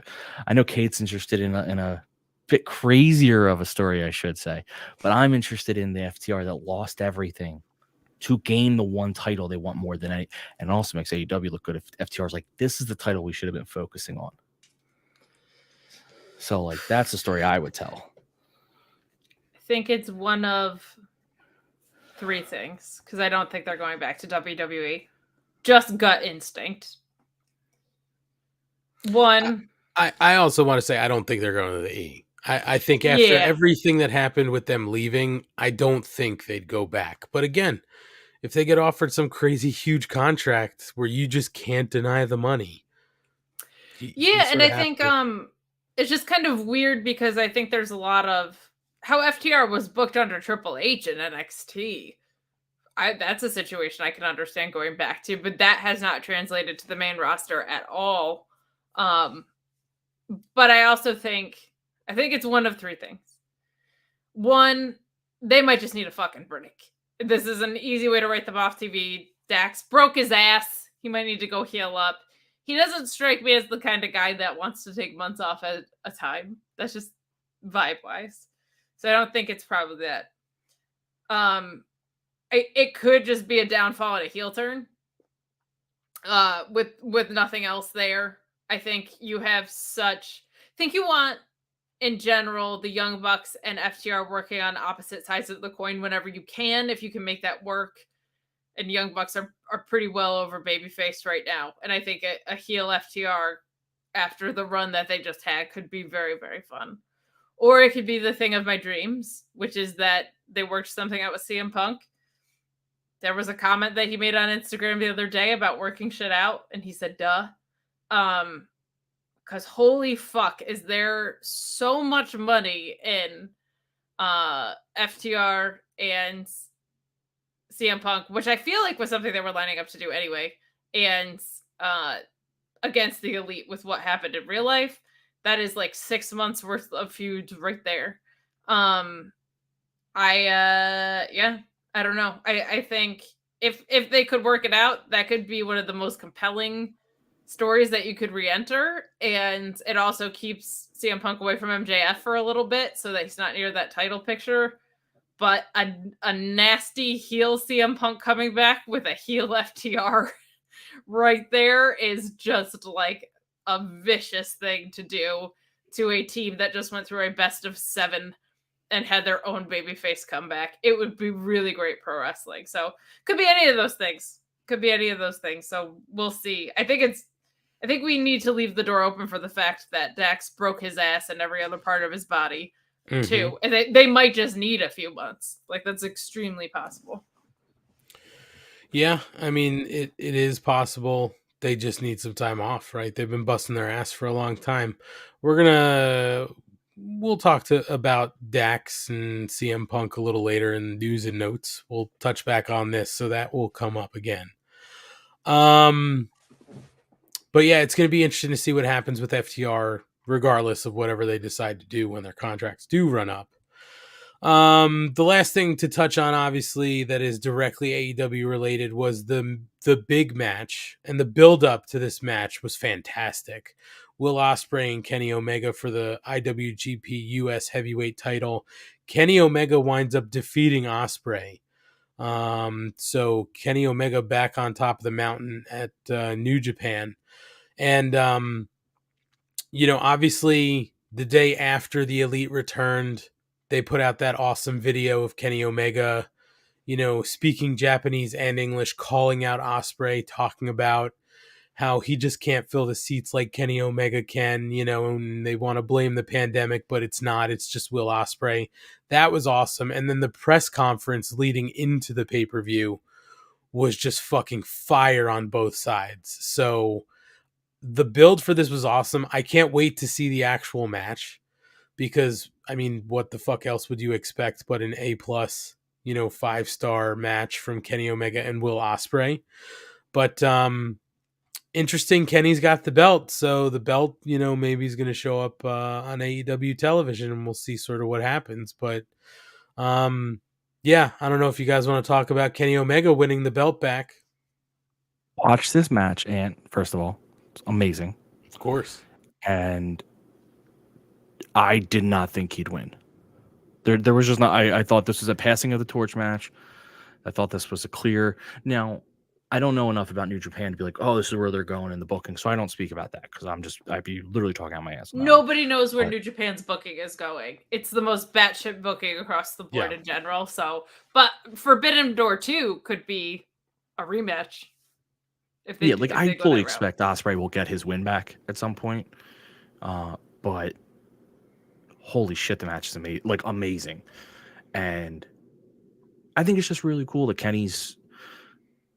This is what, again, when we talk about contracts between guys, companies, this is always the one thing I will say AEW has over WWE. WWE offers a lot of things AEW can't compete with. There's money, there's more exposure, but if you like working two places, and Japan being one of them, AEW is really the only place you can go for that. Like Carl Anderson had to lose basically in 10 minutes and get out. Like, you don't get this. And Kenny clearly likes working Japan. So I could see, obviously, he could go back there full time if he wanted, but also just stay in AEW. You can work both. You're now Japan's champion there. But plus, Kenny just looks right with the belt around his waist. Hopefully, he gets the trios belt too, but that doesn't matter as much. But what I would start with this match and work your way around everything else. This match was incredible. Yeah, you got a match of the year contender on January 3rd or whatever. It's just like an insane thing. It was incredible. I'm gonna go back and give it more attention because I had it on while I was working, but I was not really paying attention to work. I was pretty glued, but definitely worth going back and watching. I think if they make Forbidden Door an annual thing, this is a really, really cool setup of having Wrestle Kingdom, and you can have some crossover talent go there, and then having Forbidden Door springtime-ish is like just a nice cadence for whatever storylines they want to weave in and out. So good stuff. I mean, just an incredible Wrestle Kingdom from front to back, and it's been a few years since we had one of those because of COVID and 2 nights and talent availability and all that stuff. But as far as what the AEW Impact stuff was, very interesting. Very cool that they can carry talent's story from American television into Japan, even though it's not like FTR's story is continuing, even though it didn't really have to do with anything AEW specific, right? So right, very, very cool stuff. Very, very well done. All right, Kate, this one's for you. Cabbage Sensei says, hear me out. Kenny wins. Punk comes back. Wins the belt. Ospreay beats Punk. He called out Punk a while ago before the incident. Yeah. And then rematch with Kenny at Forbidden Door 2, and Ospreay retains. I mean, you just dear want Lord. CM Punk back. You're just such a yeah. simp. You're a simp. You know, the hard part here is, we can't even insult her too much about it because she owns it. She's like, yeah, no, I'm Mark. I'm gonna. His wrestling is just always going to be some of my favorite wrestling. But what's funny is that Ospreay stuff he had mentioned before he came back to wrestling years ago. Like, he was like, I couldn't keep up with that Ospreay kid. Like threw a comment out there like that, and then kind of pretty soon after, Ospreay was shitting on Punk.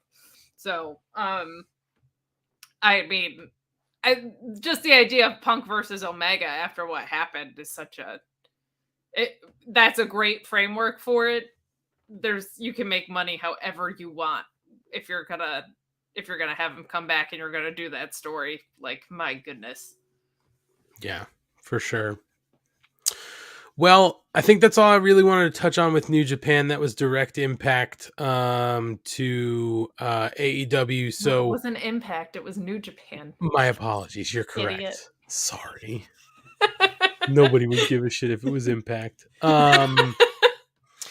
So, guys, we've been going for about an hour and a half, and of course, a lot of that was bullshitting with Matt, but we love that. And we'll plug him again because Kevin Kelly name dropped him during Wrestle Kingdom, the Shining Wizards. Matt is part of the Shining Wizards. He's also part of this show. He's a busy man, but they got shouted out during Wrestle Kingdom, so make sure that you do Matt a solid. Check out Monday nights at 7 o'clock or like 6:50 on the Shining Wizards Network. The Shining Wizards, they've been doing it for 11 years, and eventually they'll get to A status. We'll see, but check them out Monday nights.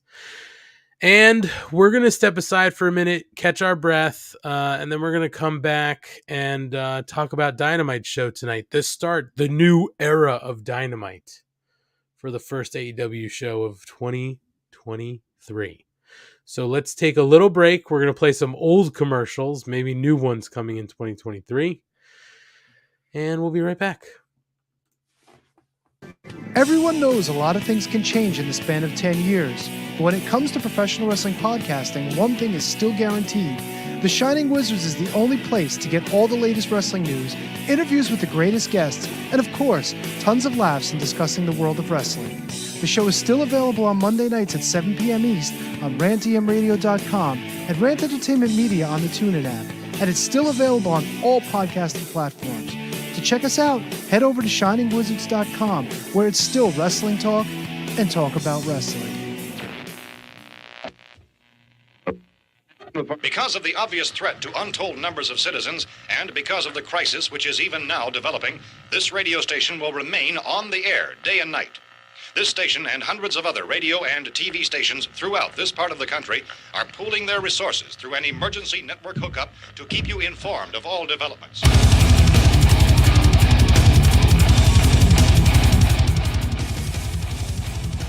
Horns up, everyone. One on the Shining Wizards Network. Be sure every Friday to check out Radioactive Metal. Radioactive Metal is one of the longest running podcasts on the interweb. And every week we bring you a fist full of metal, including interviews with all your favorite artists, discuss all the metal news, and feature the best tunes on the air today. So grab a Lemmy, join your cool Uncle Snowy and co-host Aaron in the pit. Your recognized symbol of excellence in sports entertainment broadcasting from the current to the way back. Join the impact player Phil Rea and the Portuguese man of war Choppy for the Turnbuckle Throwbacks Wrestling Podcast, live every week on rantemradio.com. Get all our episodes over at iTunes, Stitcher, TuneIn, Audio Boom, Google Play, ShiningWizardsNetwork.com, and TurnbuckleThrowbacks.com.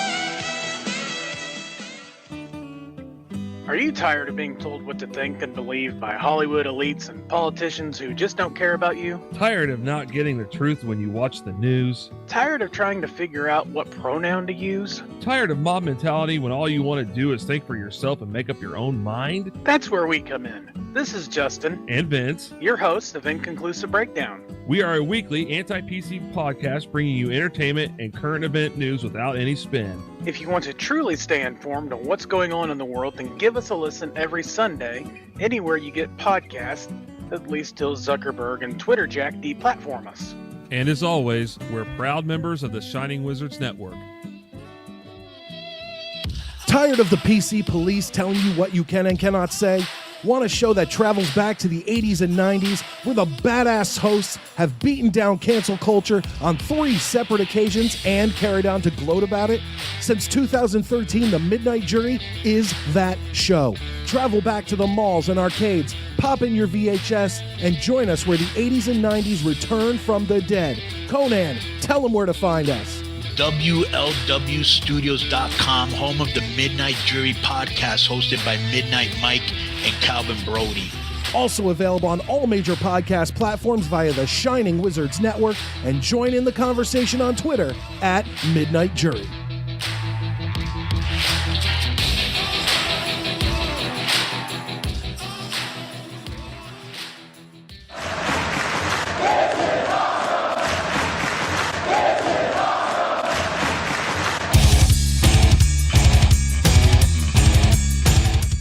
What's up, wrestling fans? You want something awesome?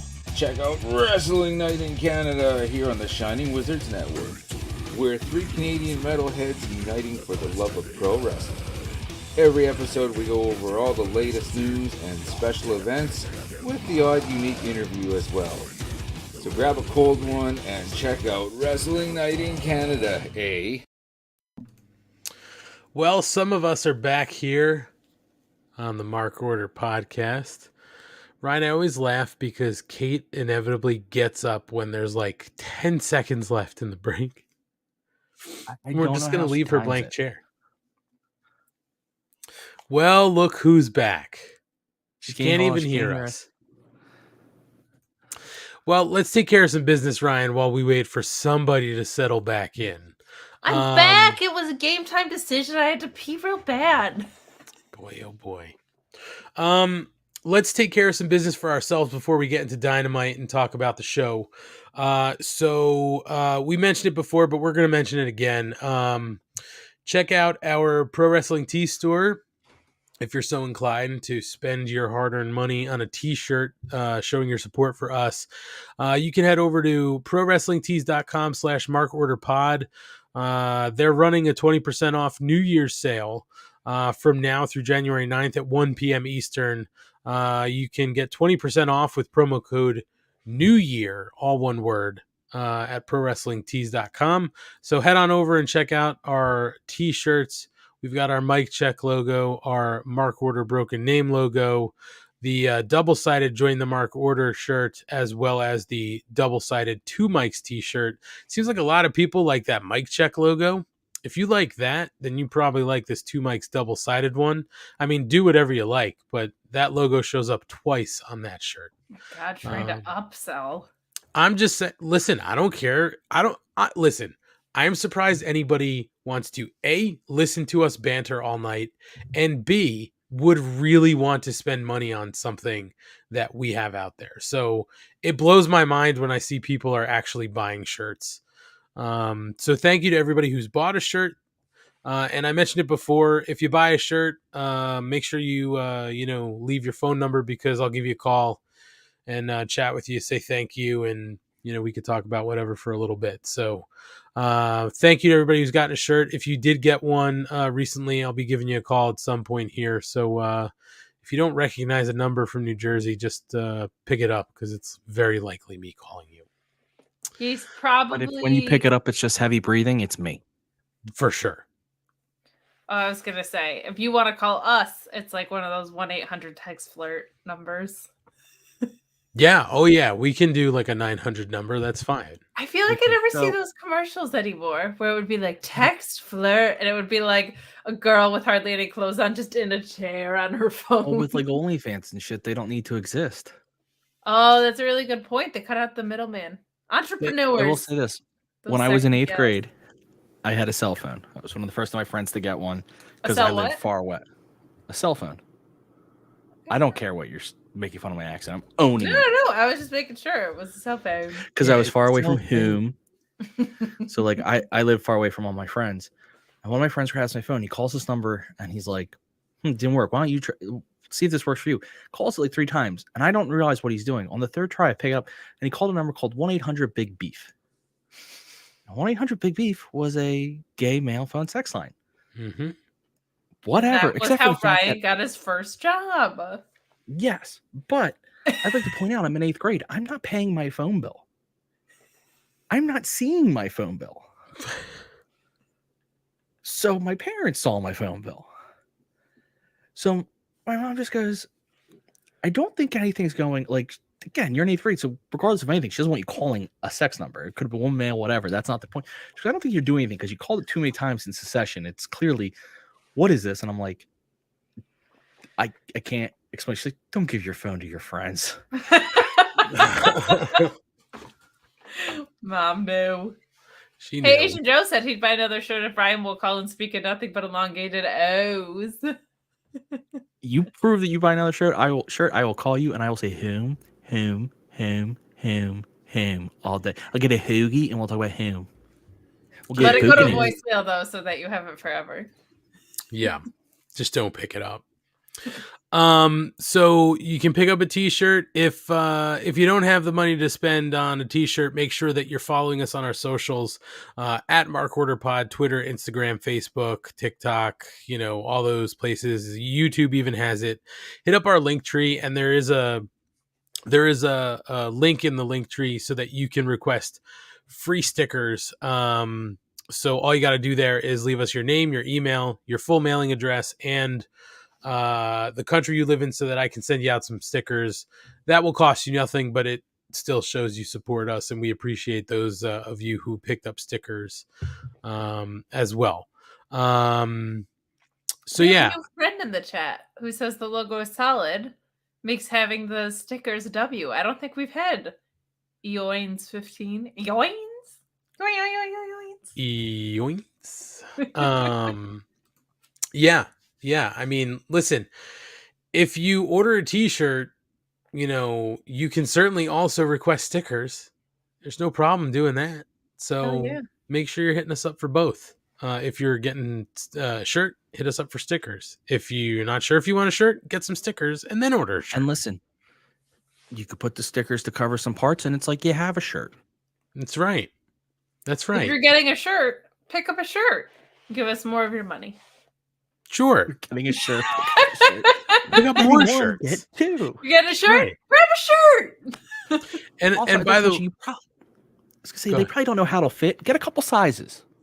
Yeah, you're That's gonna right. want a few sizes. And We don't also return scale them. up and down along the right. holidays. And what I said before was true. Like right now, those are the only shirts that we can have in our store. If people buy more shirts, we can add more designs. You know, like eventually we did say we wanted to maybe throw up something with our names on it.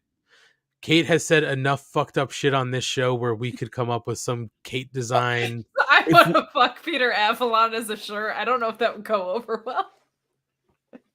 We can make something happen. Peter Avalon is forever my F. Yeah, FMK, Peter Avalon all day. Kate.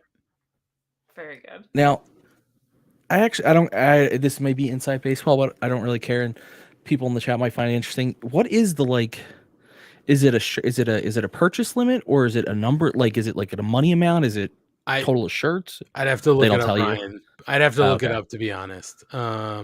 But yeah, we're capped right now with 4 shirts, you know, single color. I don't know if we ever are able to unlock multiple colors or anything like that, but right now we can only have 4 shirts. At some point, you know, we can, free shipping. Oh no, whoever Yoinks this is has paid been Kate in for on the delivery? gimmick.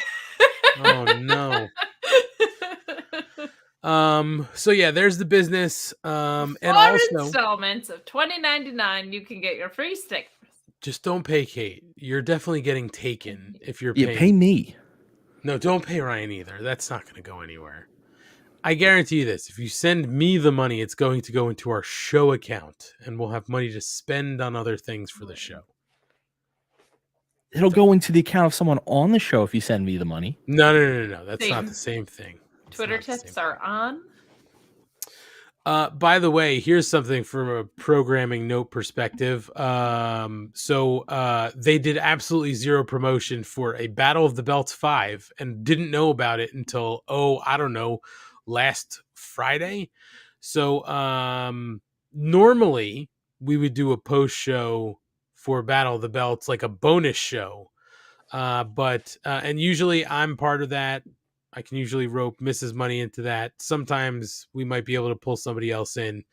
Mrs. Money and I will be out on Friday. However, looks like we're going to do a bonus show on Saturday, recapping what happened on Battle of the Belts. So if you'd like to join us for a Battle of the Belts breakdown, we'll be doing that live, on Saturday. I'm thinking probably like 8:15, so not too late.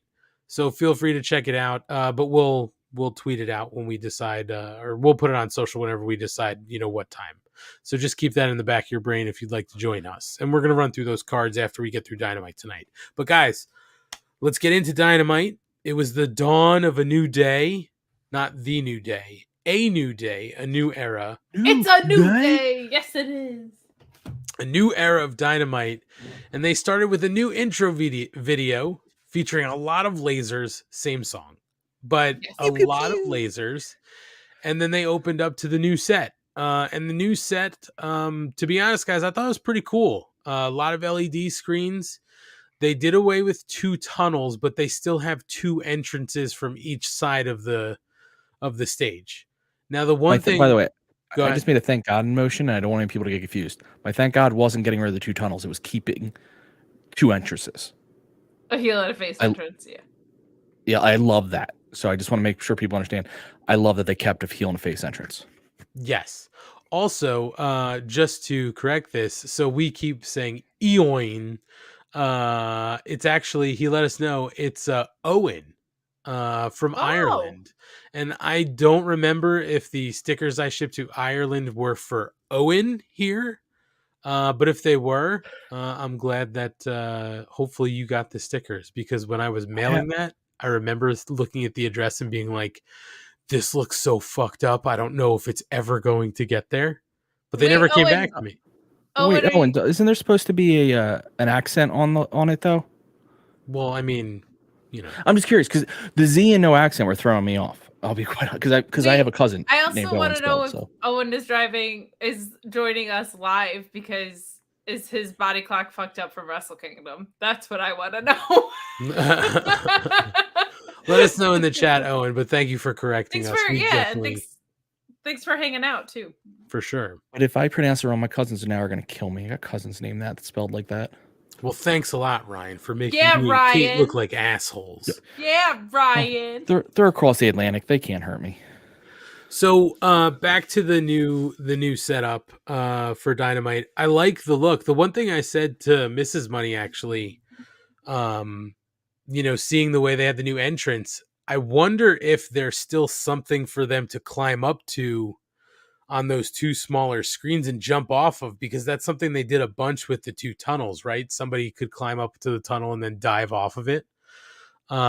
Maybe there's still a structure there for them to do that, or they can do it if they want to in some sort of false count anywhere, whatever match. But I thought it was a pretty cool look. And, when we saw some entrances, it looked like they were making good use of sort of all of the screens to make the entrances look interesting.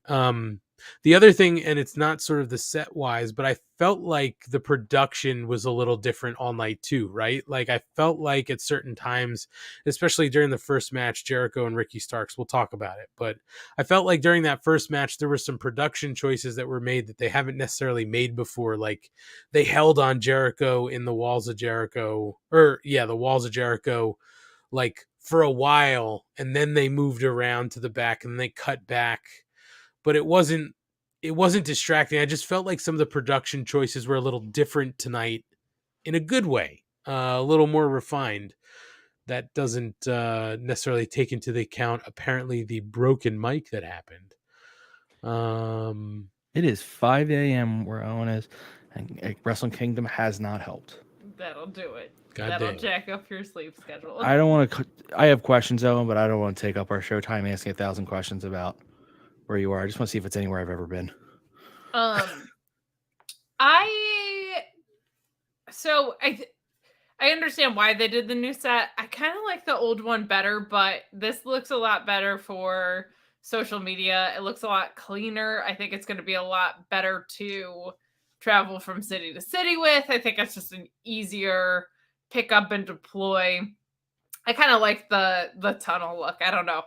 I always felt like that was fun. I feel like in shoot sports, you get that a lot. But it certainly doesn't look bad. It definitely makes sense. It feels like they have someone who's seasoned in production coming in and making changes, because they're smart changes, just aesthetically, kind of like I like the older one a little bit, but very clean, very easy new look. I'll give a shout out to Jeremy at Fight Club, who was like, I feel like we should have less screens and more shit for people to jump off of, which I agreed with that point. I hope, to your point, Ant, that they still have a structure above those to jump off of, because I do think that's real fun. But very clean look, and you can kind of see it, like, so much is on social media now. The framing of that is like perfect for like a TikTok or a YouTube video or whatever. So very, very clean, very easy look. I kind of prefer the old one, but I think still getting used to it, and the reasons that they changed it all make sense from what I think. And yes, there were definitely production changes throughout the night, and most of them I kind of liked. Oh, okay. I liked it sounded too. like she was going to say more, by the way. Yeah, I thought she was going sorry, further. no, that was it. I liked it. I mean, Cassidy Haynes from Body Slam was one of the first I saw tweeting about that he didn't like it. He thought it looked way too much like WWE, and his point being not that there's anything wrong with it. He likes differences, and I actually agree with that. I did prefer AEW looking like different. Not that one is better than the other, but just because difference is cool. However, Kate nailed it. It looks better for social media. It's probably better for in arena. That was, to me, one of their weaknesses was their big boards. I didn't think they weren't always the best. So now I think it's probably much easier to follow along. I think the entrances look cooler with this than they did on the old one. More LEDs make cooler entrances. Like Hangman's looked really cool, like with his silhouette, or like his drawn picture on the two sides. Yeah. And so it's like, as much as I'm 100% I like the old one or something similar where it looks different, this is an upgrade. And I think if you're trying to sell yourself as a big company, you need to look like what people think is a big company. Even Wrestle Kingdoms looked more updated than AEW's old one. Like Wrestle Kingdom had these beautiful LED screens, look great. So it made AEW looking a little inferior to look like they didn't have that stuff. Even though I think they were doing it for aesthetics, I think the impression some people might get. So to up it makes you for someone who may just be tuning in, it makes you look like you belong is what my guess is. Yeah, and I actually, Kate, you had brought up like the ease of moving it, and I actually thought the same thing. Like I said, in my brain, I didn't actually say it out loud, but in my brain, I was like, this has to cost less to move around, right? Like there are less pieces to I would assume there are less pieces without having those tunnel structures to be able to move around easily from city to city, maybe less trucks on the road and stuff like that.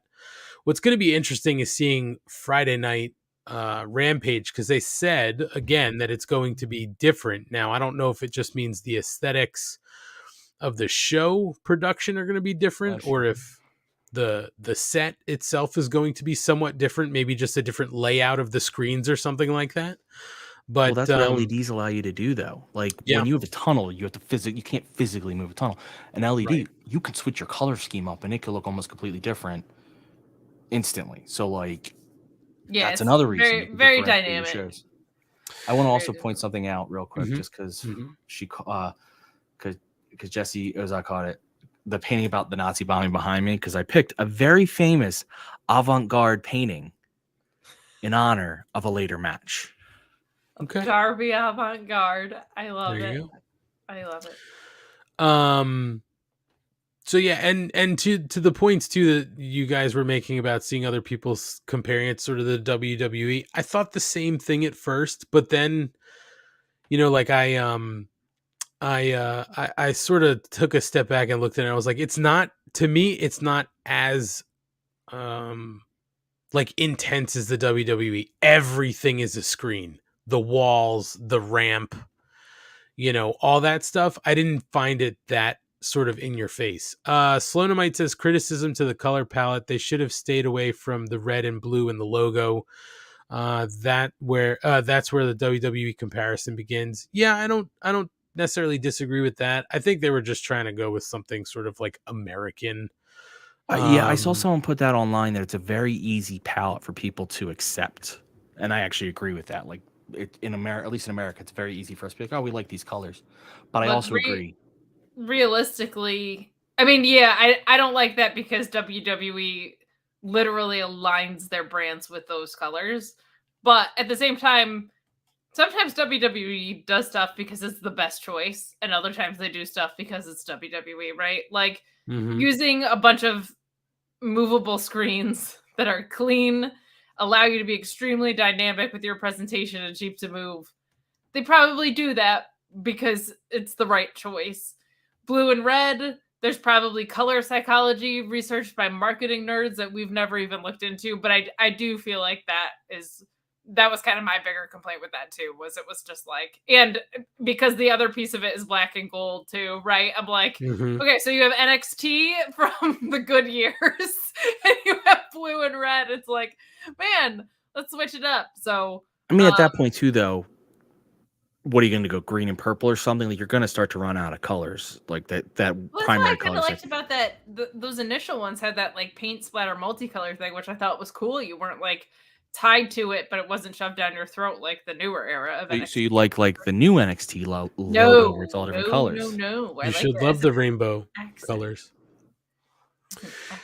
Yeah, and it was interesting to see too what they did with as you mentioned, like the black and gold, like when they did the match cards for the championship matches, it was gold. It wasn't the red, white, and blue. It was gold.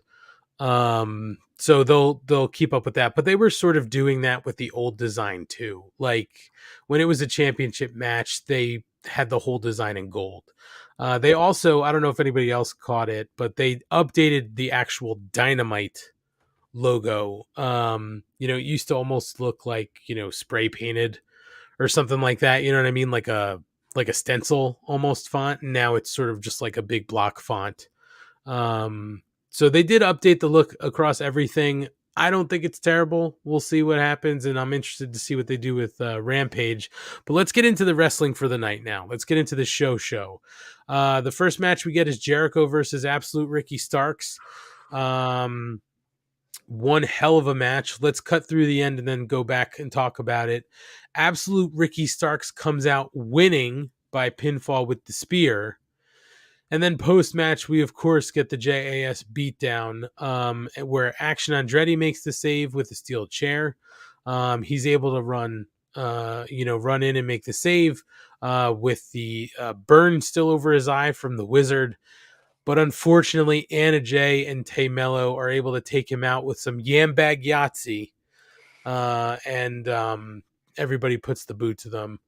Starks does get powerbombed off the apron through a table by Hager, and then commentary sort of hypes up the rest of the show for the night before going to the break. So, guys, the match itself I thought was fantastic. I mean, what the amazing thing is that we've seen Jericho now put over guys, lose to guys who are definitely younger than him, right?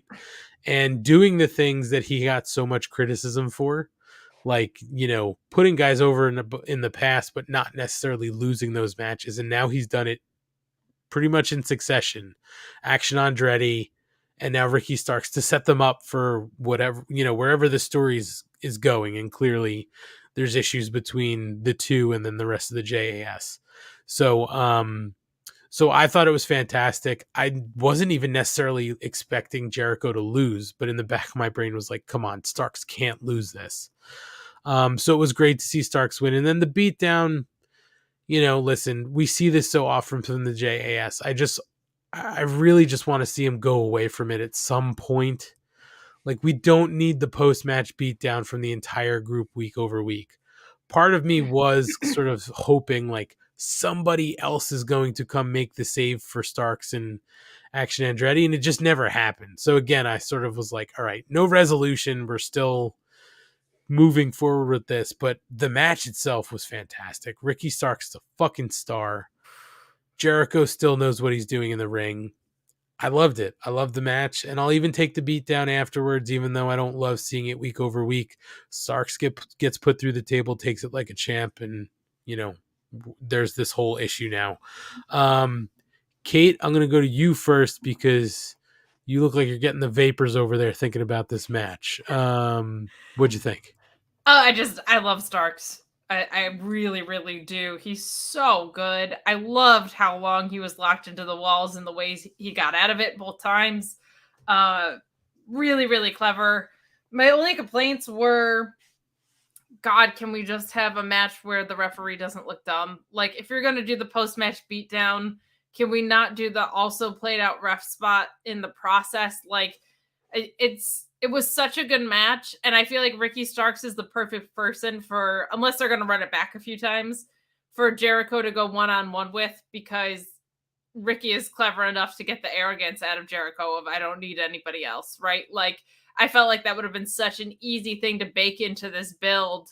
But the match itself, I mean, so good. Ricky is just, like, execution of moves wise, so efficient and smart. And then his commitment, I say it all the time, he's got like a little bit of Brett, a little bit of Sean in him. Like, he's got all of the commitment and the character and the believability that Sean brought to the table, and then all of the in-ring smarts and storytelling of Bret Hart to me.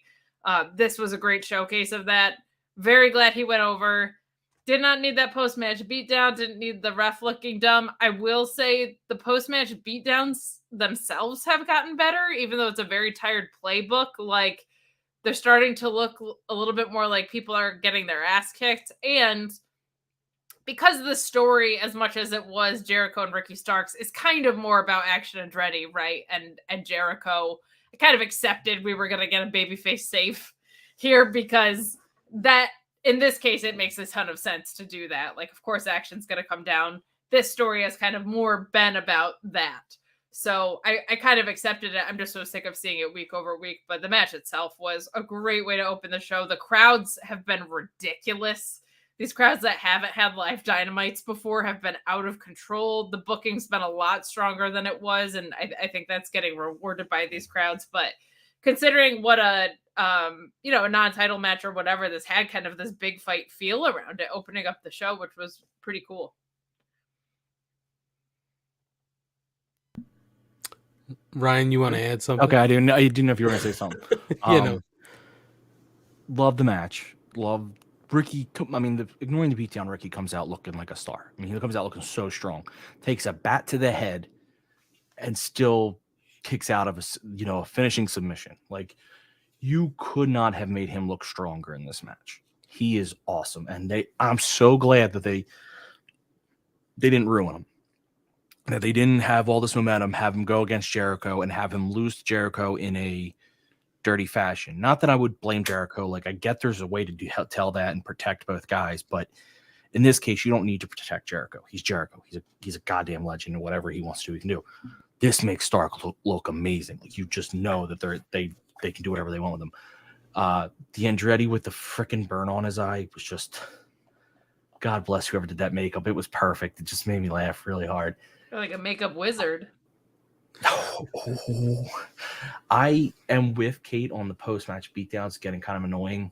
You know why they're annoying? And I feel the same way whenever either company does this or wrestling. I don't mind the occasional post-match beatdown, and I don't mind if post-match beatdowns happen on every card if it's done by different groups sporadically. But when it's the same group doing a post-match beatdown week after week after week, that's when I get annoyed. Because, like, at some point, you think something would happen.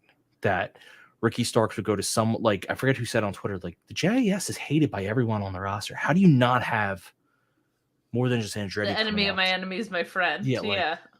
So that's where I think that annoys me. But that being said, I can stomach that because they're making Ricky Starks look just amazing, and Andretti, they're making a star out of a kid. So everything's coming up Millhouse. I will say this about the post-match beatdown. Tonight was one of the times where, like, the JAS to me actually looked really strong in the beatdown because the entire group was in on it.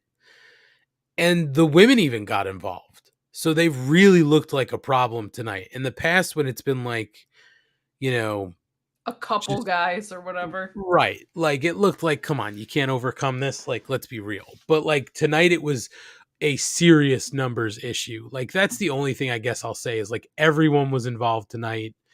And even the ladies got involved, and it was a real problem. Like, this is the first time I feel like in a long time where you could look at this and be like, man, the JAS could really be a problem here.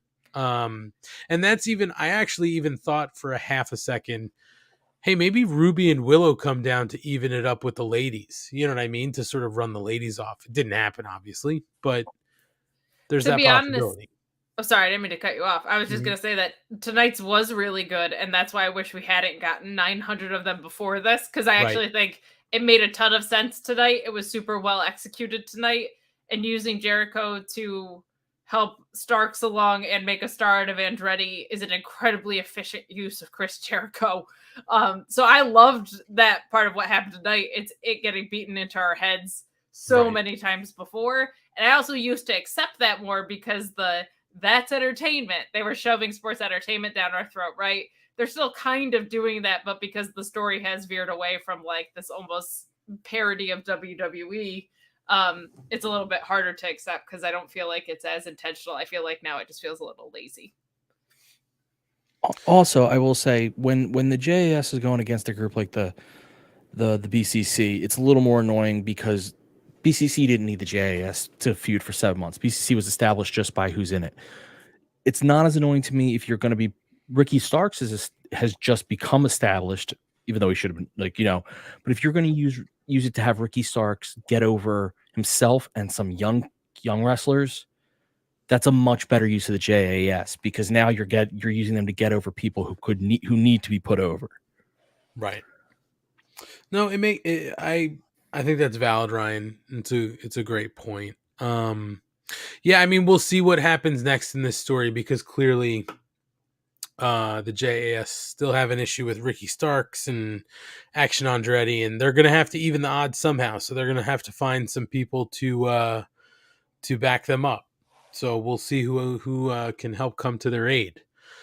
But moving on from this, we go to an in-ring segment. Tony Schiavone introducing Hangman Adam Page for an interview, and they are checking in on his health. And Hangman says he'd love nothing more than to say he's good to go, but he is not medically cleared to compete as of today. And he's been told that if he gets into a fight with Mox, he's going to get set back at least one more week. And he doesn't want that. He wants to fight Mox next week at the Forum. And if he takes a red eye home tonight and gets the last brain scan and it comes back good, he'll be cleared for the match next week. He doesn't care if it's in the ring, in catering, or on a roof.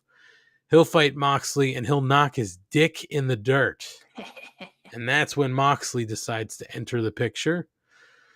And I'm going to get to what Moxley said, but hilariously, we could hear what Moxley was saying on TV, but I guess they couldn't hear him in the arena. So the chant started with, "We can't hear you." And my favorite thing was Moxley grabbed a new mic and said, "Is this thing fucking working?" or something like that. And you could hear it on TV. And then apparently the crowd could hear it and then it stopped working. And I think he said it one more time, like, "What the fuck is going on?" And you could hear it again. So I think they got 2 more fucks in on television tonight. But anyway, Mox and says then he goes, "Go Seahawks. Let's get this thing back on track." Right. Which And, popped me huge. right. And he delivered this promo again because he did it where we could hear it, but nobody in the arena could. And he said he was surprised Page was out there after everything he's been through. He's sick of people treating something so beautiful like it's a tragic accident. Almost like a candlelight vigil for Hangman Page. He gets detoured briefly by a bad mic. You know, that's when that sort of happens. But when he thinks of everything he's put his body through, nobody has gotten knocked down more times than him in the business. He says the plates and plates of shit he had to eat. I think he said crap, but I say shit he had to eat, and the miles that he had to crawl through. And Hangman plays the victim because he got knocked out. Well, that makes Mox sick. And then Adam asks if he thinks that he's mad that he got knocked out, but he's been knocked out more times than he can count by his enemies, strangers, or even his best friends. What Hangman's angry about is how John called him out and didn't let him get a word in before he made a joke. He nearly took his career from him and changed his life. And he wants to crack jokes? Well, Hangman thinks he knows why. He thinks Mox felt threatened in that moment. And he's had a month to stew on what he said and 2 months to stew about being knocked out with the lariat. Basically a simple, brutal, and effective move. But he knows a thing or two about lariats, and he's got 2 in the chamber with John's name on them. And he gets them at the Forum. And Moxley replies by saying the only joke he thinks is funny is that Page thinks next time is going to be any different. His punk ass doesn't belong in the ring with him, and next week he's going to make sure Adam doesn't get back up. So, a good, some interesting moments with the microphones not working from a production standpoint. Not the best thing, made for a couple funny moments. But I think that now we clearly know Hangman's good to go next week, right? So we're going to get this big match at the Forum in LA. And this should be a fucking banger as long as everything is on the up and up and nobody gets injured again with a fucking lariat. I didn't mind this because I miss seeing Hangman on fucking television, man. I said it to Mrs. Money during this whole thing. I really miss seeing Hangman wrestle. I really want him just to be cleared and okay. And we can get him on TV a little bit more because I fucking love Hangman, man. I've loved him since his Ring of Honor days. So, I'm looking forward to this match next week, and we got exactly what we thought we'd get out of Mox and good stuff out of, in my opinion, out of Hangman. Ryan, let's go to you first. What'd you think of this? I love this. I mean, explain why Hangman was pissed when I think people were like, why are you pissed? I mean, it happens. It's wrestling. So like, I wasn't pissed that you knocked me out. I was pissed that once I came back, you made a joke of it. Like, I respect that. Like, that's a reason to be pissed off and be like, fuck you. I hate you. a lot of fire. I love just subtle things Hangman does to stick to the cowboy persona. Like, I know I think about Larry, I got 2 in the chamber. Like, that's such a cowboy thing to say. I love it. And Mox is an expert at what he does. I mean, he doesn't have a mic that works, and yet I didn't feel annoyed by his promo at all. Like, it was like he just knows what he's doing. And his explanation was good of like neither guy seems like that evil, which I don't mind though, because they both seem evil, like not evil, but they both seem like a dick in the other's mind, which is like Mox is saying, this is wrestling. What do you expect to happen? So you're like, saying that I they love it. become the Judas in each other's minds. Ooh. They become. I need my cruise director Mike back so bad. I hope they give it out this year. Oh, fingers crossed. I loved this. I loved it. I don't always love when you use real life concussions as a storyline, but I like when things feel real, and this felt very real tonight.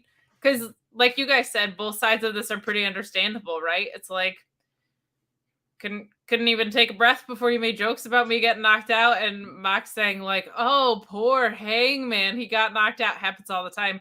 Both of those things are true in wrestling, right? So I thought this was fantastic. That Seahawks line cracked me up of just like, oh, how do we get shit back on track? Pop the hometown with their local sports team. Perfect. That absolutely cracked me up, but very, very well executed from both guys tonight. We've been getting some like longer promos, and most of them have been really good. Like this one, Danielson and MJF later, I thought was strong. So I like it, man. It's promoting the match. I want to see the match. So really, really strong stuff. Good stuff out of both of these guys. Should be a great match next week on Dynamite. We'll run down the cards that we know about after we get through the show. And then we get to our next wrestling match of the night. There was a Samoa Joe video package hyping up the main event. We'll get there. But the next match of the night, this was Kate's match of the night, the year, and apparently the decade. Jay Lethal and Jeff Jarrett versus the Acclaimed for the AEW World Tag Team Championship. And let's cut through this match. So at one point, Bowens is being pinned, foot on the ropes. Sanjay Dutt runs and knocks his foot down, and Jay Lethal and Jeff Jarrett win by pinfall with the lateral press from Lethal on Bowens. But wait a minute. Post-match, the referees do confer, and they nullify the finish, and the match continues. And Lethal tries, I think, a press with his feet on the ropes. Bowens is able to reverse, and the Acclaimed win by pinfall with the victory roll from Bowens on Jay Lethal to retain the championship. And we're off to whatever's going to happen next, which we'll talk about in a little bit. But, guys, what I'll say about rematch of this, because Jeff Jarrett is on Rampage, Dark, Dynamite, and Rampage again, or whenever the next one of these is. Are we fucking kidding? Well, I was going to say first of all, I didn't mind the match. Like the match was, I mean, the Acclaimed are fantastic. I didn't mind this match. What I actually did like about this was the fact that they overturned the finish, because we really haven't seen that in AEW. So it felt different, right? Like we've seen it in wrestling, right? Hey, his foot was on the rope, so never mind, this match has to continue. We've seen that in other places, but we haven't necessarily seen it here.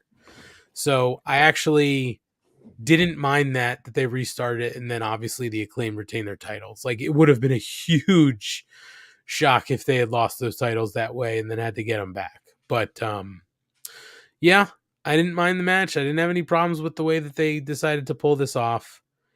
And I don't have a hate boner for Jeff Jarrett like Kate does. I do. And we have seen reversals. We saw that with Punk MJF, and we saw Eddie Kingston's decision get nullified because he was mean to Sammy Guevara post-match Grand Slam, which makes me want to punch a baby. Right, but we haven't necessarily seen it like this, like where we have to restart the match, right? Like one other time with the Punk.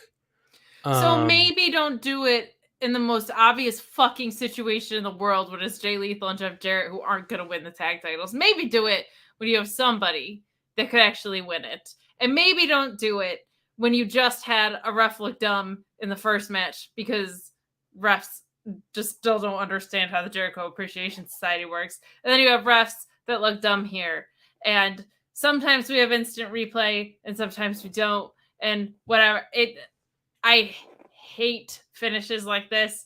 It felt like TNA. I don't want to watch TNA with Jeff Jarrett. I don't want to watch Jeff Jarrett from TNA. No to all of this. I hated it.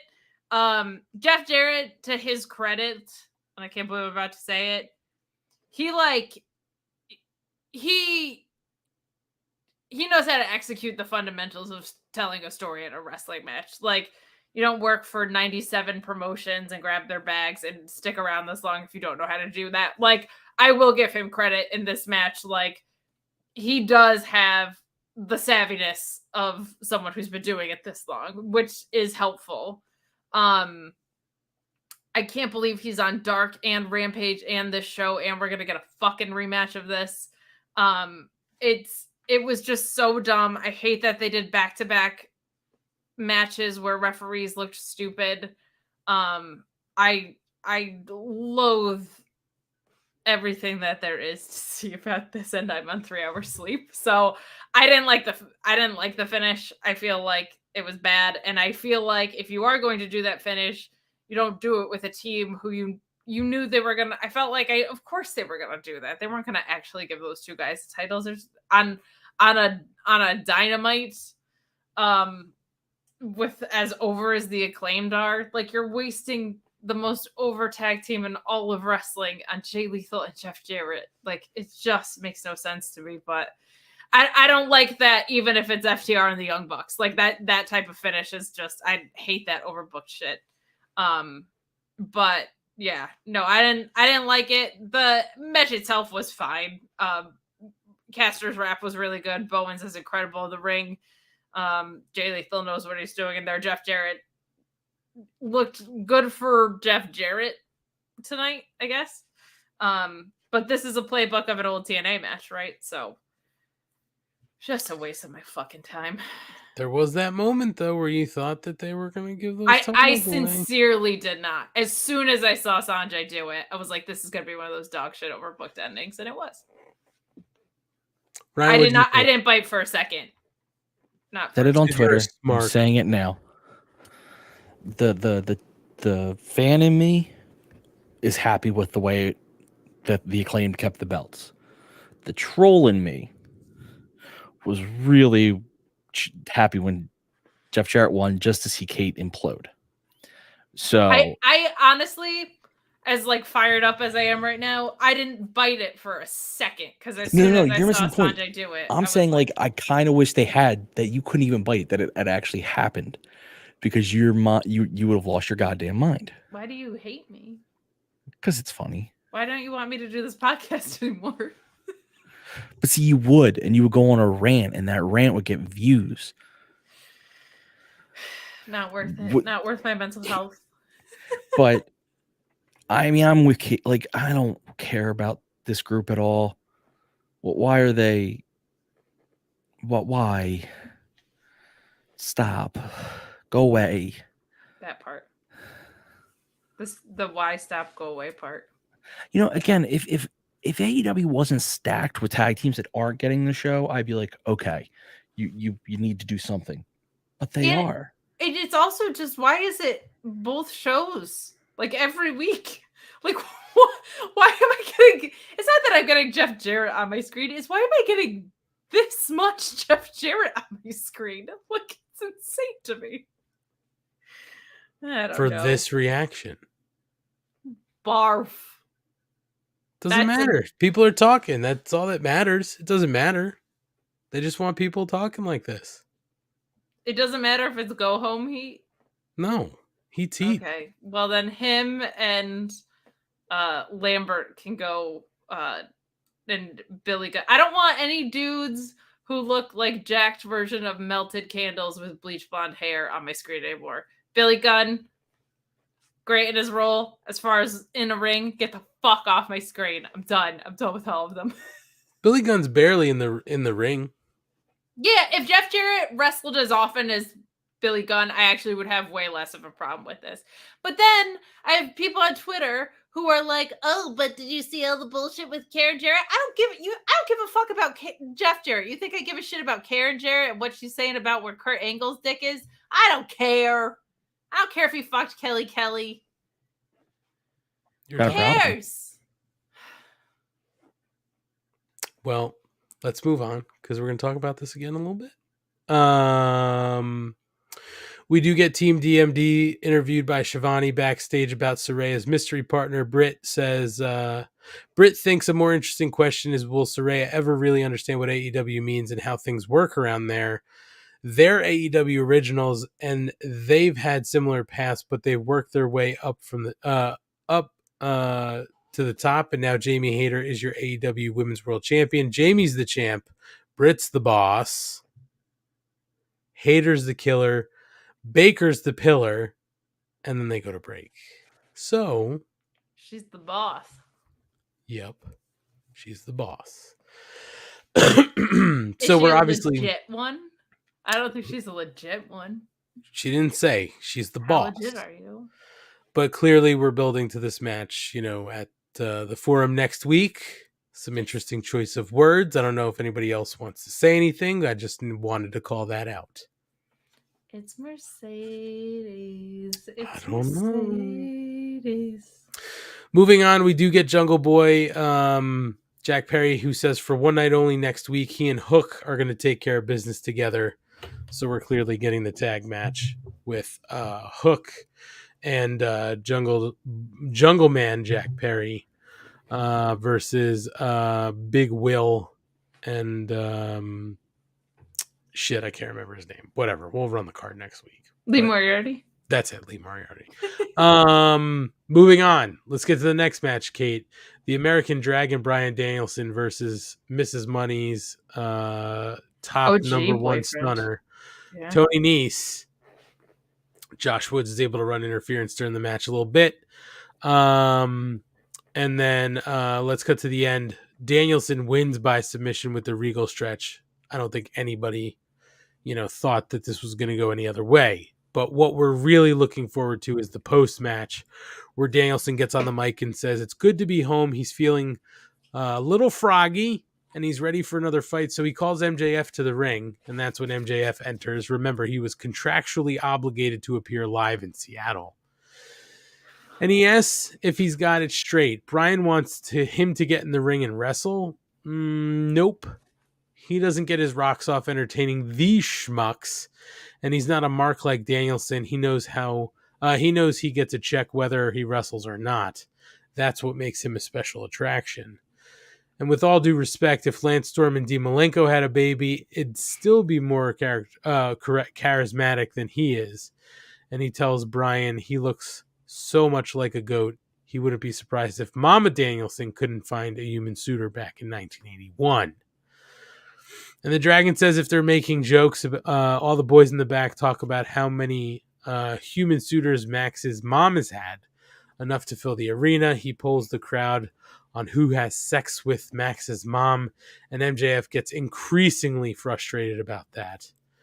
And Max talks about guys like Disco Inferno, Bischoff, and the smartest of them all, Jim Cornette, who have put him over. And Danielson tells him to shut up. We've heard it a million times, but he hates Max and it's time to fight.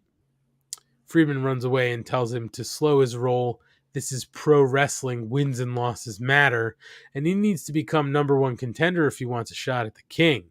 But he saw this coming and talked to that nerd Tony Khan in the back and said that if Danielson wrestles every week between now and February 8th, he'll be the number one contender. And normally MJF would have a bunch of extra hoops for him to jump through, but he'll be nice this time. And if he wins every week between now and then, he'll give him a title match at Revolution on March 5th. Danielson says no. He's just going to wrestle when he wants, become the number one contender, then beat him for the title. And Friedman says if he doesn't become number one contender the way he wants him to, his lawyer will run a filibuster. He'll never wrestle him for the belt. And that's when Danielson is skeptical of Mark Sterling legal prowess, but says he'll agree if he gets to make a stipulation for that match at Revolution.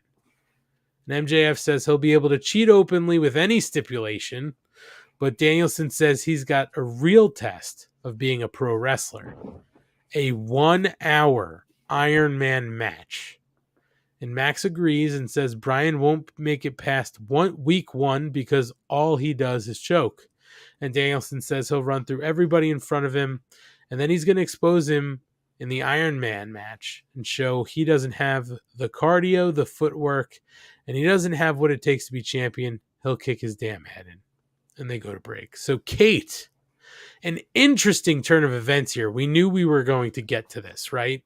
We knew we were going to eventually get to Danielson and MJF at Revolution. So we'll see Danielson, wrestle. He'll get his number 1 contendership, whatever he needs. But I didn't think we'd see anything like a 1-hour Iron Man match at that pay-per-view. They're just such huge matches that you're like, how can you eat up an hour of a card with one I was match? gonna say. You know what I mean? Like, people are gonna be. It's gonna go as long as Wrestle Kingdom, but start on a regular American time. If they keep this up, they're gonna start at 7:00 and finish at dawn. A lot of things to like here. Asian Joe called this out in the chat though, and I also have to too. MJF's mom is always in kayfabe. She's always shitting on him, so he should not have been upset about Bryan Danielson going after his mom because they hate each other in very good fun. But if you remember Aunt, when we were in Long Island, she was walking around with a sign disparaging him, which I thought was really funny. But I love the stipulation of you have to earn a title shot with a bunch of wins. I think that's really smart. I like it when heels are confident in their abilities. And I also like Danielson saying, no, I'll just do it my way. And then kind of retracting and saying, oh, but if I do it your way, I get to choose the stipulation is a really, really fun way to build out a program. It's something we haven't, I don't think we've seen before at all in AEW. But very, very cleverly done. And what's more heel than bringing back rankings, essentially? And I mean, my God. So very, very well played by MJF on that. But I really liked a lot of this. I felt like it could have been a little bit shorter, but I like what was laid out for what we're going to get for the next few weeks. One of them is a bunch of Bryan Danielson wins. Very excited to see Bryan Danielson wrestle a bunch of people. That is just fun. It's special every time he does. I think that's going to be a blast. I'm intrigued to see who the opponents are, if they're going to be all in AEW or people from outside the company. Could be really, really fun. But yeah, no, there was a lot to like. I am very concerned about what that does to your Revolution card. Hopefully they just go with less matches and they give that it's 1 hour, but putting a slog of a match and a slog of a card feels dangerous. We also do get Bryan Danielson versus Takeshita next week, which is going to be that will fucking rule. Unworldly. And also it shows you like they're not just giving him layups, right? Like it's not like Danielson versus local talent, right? Like they're leading off with Takeshita. So it has to stay like you would hope it has to stay that level sort of caliber opponent. Now, one thing I actually was surprised I saw it come up in the chat and I was thinking about this and I wanted to pose it to you.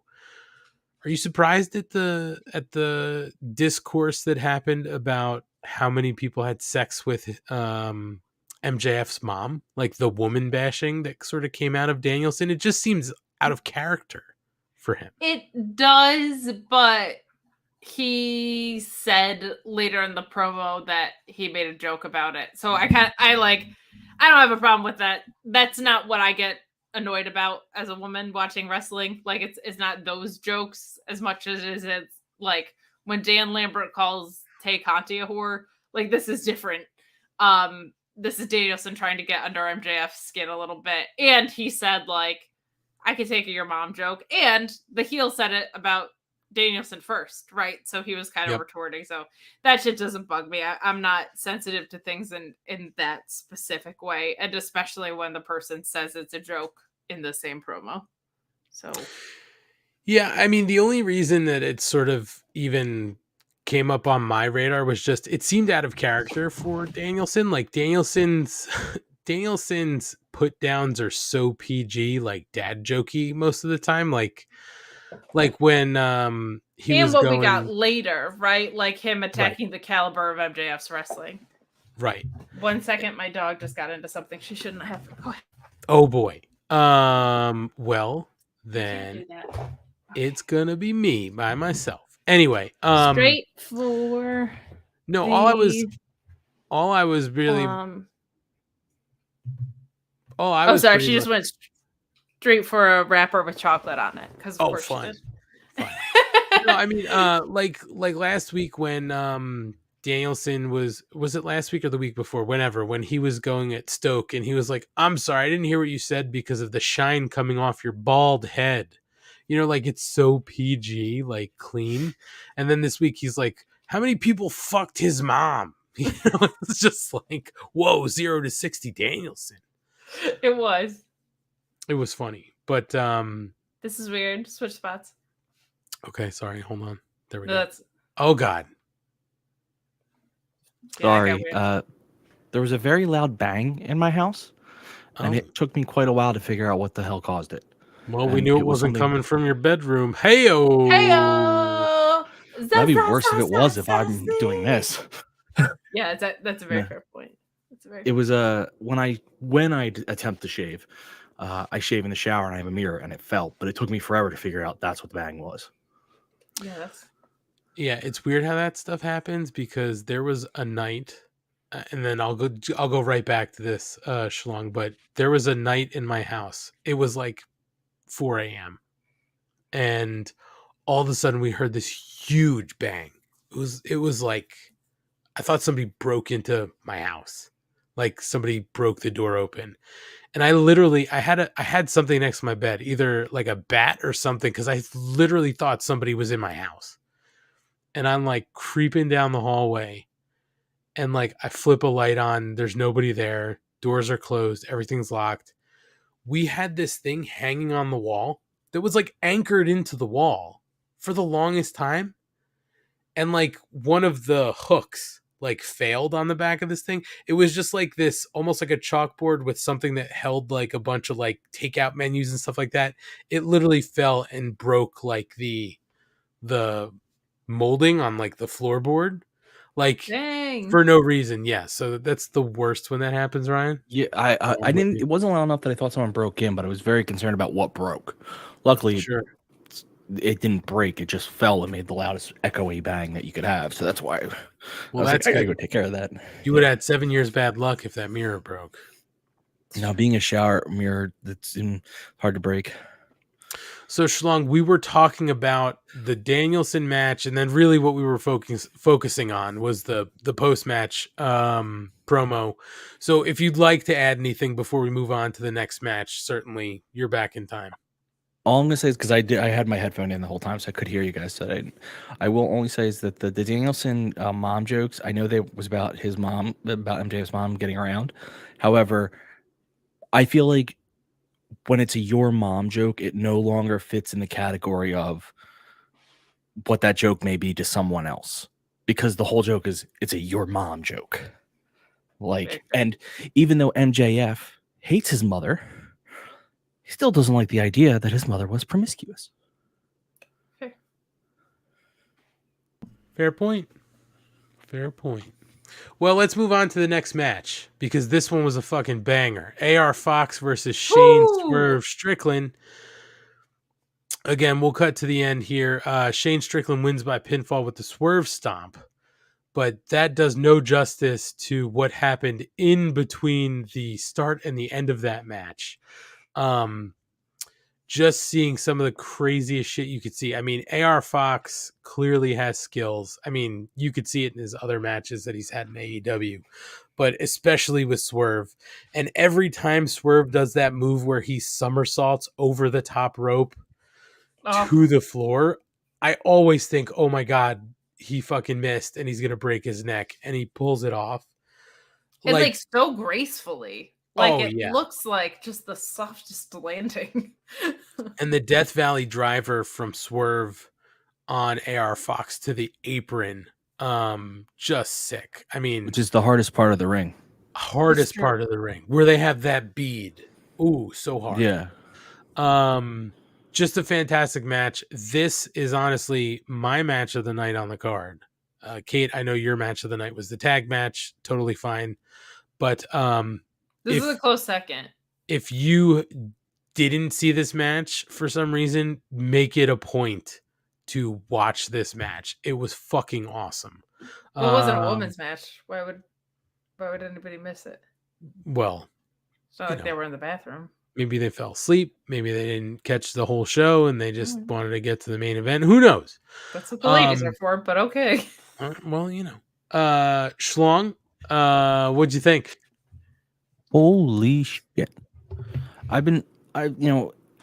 AR Fox has been on Dark for a bit, so I've been able to like watch him do a lot of really cool shit. And he's awesome. But when you see him paired up with like these top tier guys and they're letting him go to his full extent, he's just unbelievable. And Swerve is as good as anyone. So like he's the perfect opponent for someone like AR Fox, because anything AR Fox can do, Swerve can, like, they just played off each other so well. And they had wrestled before in Lucha Underground, so they knew each other. There were styles there. I'm gonna say this too. How do I want to phrase this? Because Kate's gonna lose her mind if I phrase this improperly. I don't like that they're gonna try to make Parker Boudreaux and No Name something.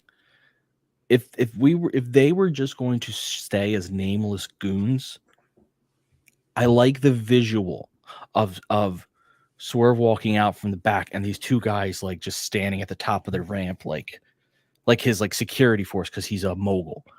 The problem is they're going to try to make them something more than that.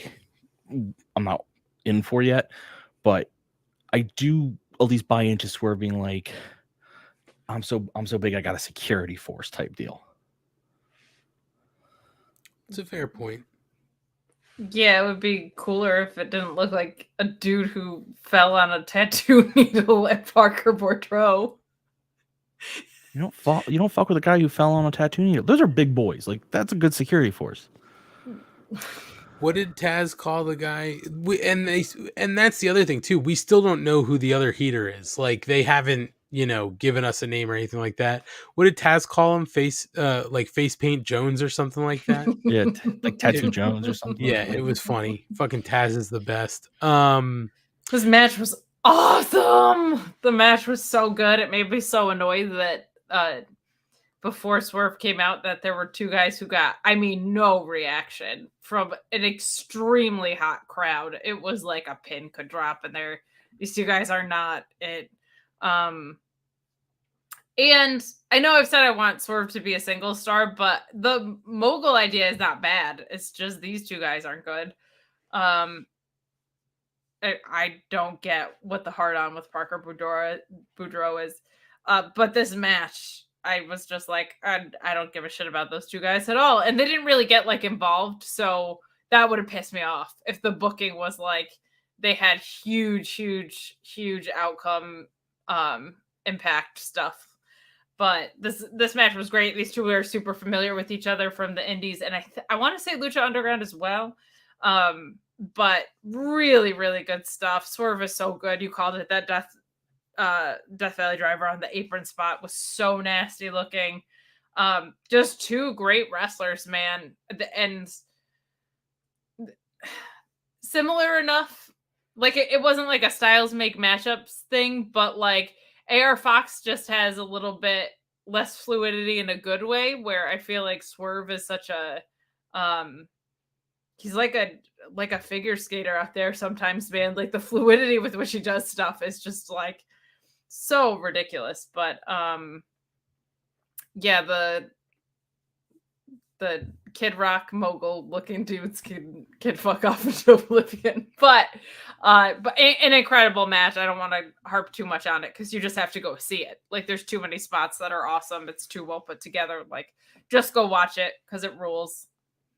Really good match. break up the moguls immediately or don't even acknowledge it. Just get them the fuck away from Swerve. Yeah, I mean, I just want them to establish who this other guy is and give us some sort of backstory. And if it works, it works, but make something happen. I mean, we still haven't really seen anything he can. We saw him do the beatdown, like 2 weeks ago. But we haven't seen anything from Satnam Singh. He's been here like 4 months. Yeah, I wonder if it's just a size limitation. Maybe he's just not. Maybe he doesn't move as good in the ring as they had anticipated. Who knows? But I don't disagree. Listen, Satnam Singh does his job though. He's just meant to be on the outside of the ring and like let people bounce off him when appropriate, and all that. So anyway, let's keep going on. 2 segments here to go through. One backstage interview with Renee Paquette, sitting down with Saraya, Tony Storm, and Sheeta. And they talk about Team DMD. Has Sheeta earned you knowing her name now? I just can't even do the gimmick. We're getting close to 3 hours. Yeah, okay, fair. So they complain about Team DMD. They take turns, kind of talking about speculation as to who Saraya's tag partner is going to be next week. And she says that she's excited since coming to AEW. She's learned so much about the roster and the matches. And she says she's sitting next to the best wrestler in the world. And Tony's going to be her partner next week. Sheeta looks very offended by this. And Renee almost is like, what the fuck? But okay. And, they say they have a bond. So, guys, next week, Saraya and Tony Storm, apparently. So, Kate, let's go to you first. What'd you think? First of all, I'd like your thoughts on the whole Sheeta angle, because my thought was immediately Sheeta's going to turn heel. I think Sheeta's it would going to be turn heel. fucking awesome to see. Well, my actual first initial thing was, this is so awesome that we're getting these. Like, the women's division feels really solid right now, and it feels sustainable because, like, it looks like we're setting up a Sheeta and Tony Storm angle just out of this, right? Like, supernatural story told right here that you can put together pretty creatively at a feud that doesn't even really have to do with them. I just like that. I like seeing logical, smart use of talent in that way. I think a Sheeta heel turn would be awesome. I really, really think that it's a good use of Sheeta, and that's a series of matches I feel like I'm going to want to see 3 times. Like, go for that. I tweeted like that, don't be suspicious from Parks and Rec, like after Tony Khan and Saraya named Tony Storm. It's going to be a swerve, right? That's how we're going to get to Mercedes, but I love it. I love it. I think it's really, really well done. And Paige almost was cartoonish in the way that she named Tony Storm as it. I feel like that was kind of like a wink and a nod, right? So yeah. I think this whole segment was a home run because I think Sheeta versus Tony Storm is going to be a bunch of great matches too. So does the job of setting up how Mercedes can show up. There's a few avenues you could go. But I'm also excited to see a Sheeta heel turn, I think, against Tony Storm. Hell yeah. Sign me up for that any day of the week before we even talk about Mercedes Vernado. Also worth mentioning, Schlong, before you want to add anything, also worth mentioning that Saraya, I don't think, even mentioned Sheeta by name during this interview. I think she just kind of was like, and she's good. You know what I mean? Like, yeah, I think she said it was like the best wrestlers in the world are here, and I think you're right. Didn't even say Sheeta's name, so that's a good call. So could be a good sort of subtle intention. Schlong, what'd you think about this? I am so excited to see what Sheeta looks like when she goes heel, because that's what I think is happening. Her reaction was awesome. Like, she told the story in her without saying anything. Renee's reaction was kind of good too. Like, what the hell? They have a couple ways they could go with it. You could have Tony Storm. Sheeta attack Tony Storm, and then Saraya has to bring in Mercedes. You could have Sheeta bring in Mercedes. and you could have a triple threat tag match. You could do a lot of different things, but I'm very excited. This is a story I am fully bought in on. Well, we'll find out next week on Dynamite when they hit the forum. But then we get to Kate's maybe favorite segment of the night. Obviously. The somber ass boys making their entrance in funeral dress to the ring with graphics that basically show the death of FTR as of December 21st, 2022, when FTR lost to the ass boys. And they get on the mic and say they're here to pay respects to FTR's legacy, talking about world traveling, and say they were 10 stars in their heart. But their decrepit, week-old dad bods couldn't handle it, and they lost all their tag titles after the ass boys beat them, basically destroying their legacy in 10 minutes. They have a moment of silence because FTR aren't there tonight, and that's when FTR's music hits, but they don't come out, and the ass boys are laughing about it, saying FTR will never work for AEW again, and they're the best team in the world now. So, Kate, you love the ass boys. My favorite thing about this segment was clearly at 9:30 at night. We didn't have any other matches to get to besides the main event, right? So this was the perfect thing to have eat up time. Oh, wait, there was a women's match on the card still before the main event. That's the only thing I didn't fucking understand. Like, what are we fucking doing? Yeah, that was very poor use of time. I think the MJF Danielson segment went so long. I think Moxley probably went long because of the tech issues. So I think the pacing of the second hour probably just got a little bit fucked up. But there's a big difference to me between Jay Lethal and Jeff Jarrett and the Ass Boys. I don't like either of them, but I feel like the Ass Boys are doing what they're supposed to do as their job pretty well. I just don't like what their role is. This one I actually thought was one of the better segments that they've done, because it was a really good heel victory lap of we're the reason for FTR's downfall. The funeral attire was pretty funny. The cueing the music thing is something that it's kind of a tire playbook, but it's one that I like always kind of pop for, especially knowing FTR there was no way they were going to be there. So even though it's not my thing, I like it better than Jeff Jarrett and Jay Lethal, because I think it's still a productive use of wrestling talent, even though I don't like it. I don't like that these two feuds are going on simultaneously at all. So I would take this over Lethal and Jarrett any day of the week. But even for segments that I don't like, I felt like this was probably one of their better ones. Like this was just, it was fundamentally sound, and there were a couple of moments that made me smile and laugh a little bit. So I will take this in the grand scheme of things. Okay. Ryan, what did you think of the Ass Boys here? I'm a fan of the Ass Boys. I think this was a great... I agree with you guys. There was probably a better use of time for tonight, but I like the intention of the segment, and I like the delivery, which is, I think this is part of the FTR storyline where you're going to see a much more aggressive, angrier FTR come back and beat the absolute shit out of the Ass Boys. So I can't wait for that. Well, we'll see what's next for the Ass Boys and FTR, but clearly they are going to have a match at some point. And now we get to our next match in the evening, which is Jade Cargill and Red Velvet versus Kiera Hogan and Sky Blue. Clearly, we know about the issues between Jade Cargill and Red Velvet. A couple weeks ago, Red Velvet had some stank face on after one of the matches she had with Jade. She had tagging with Jade. And then on Friday night, she prevented Jade from really taking it to Kiera Hogan. So there were some internal issues here. And towards the end of that match, Jade goes to tag in Red Velvet, and she says, "Whoop that ass," to Red Velvet on Kiera Hogan.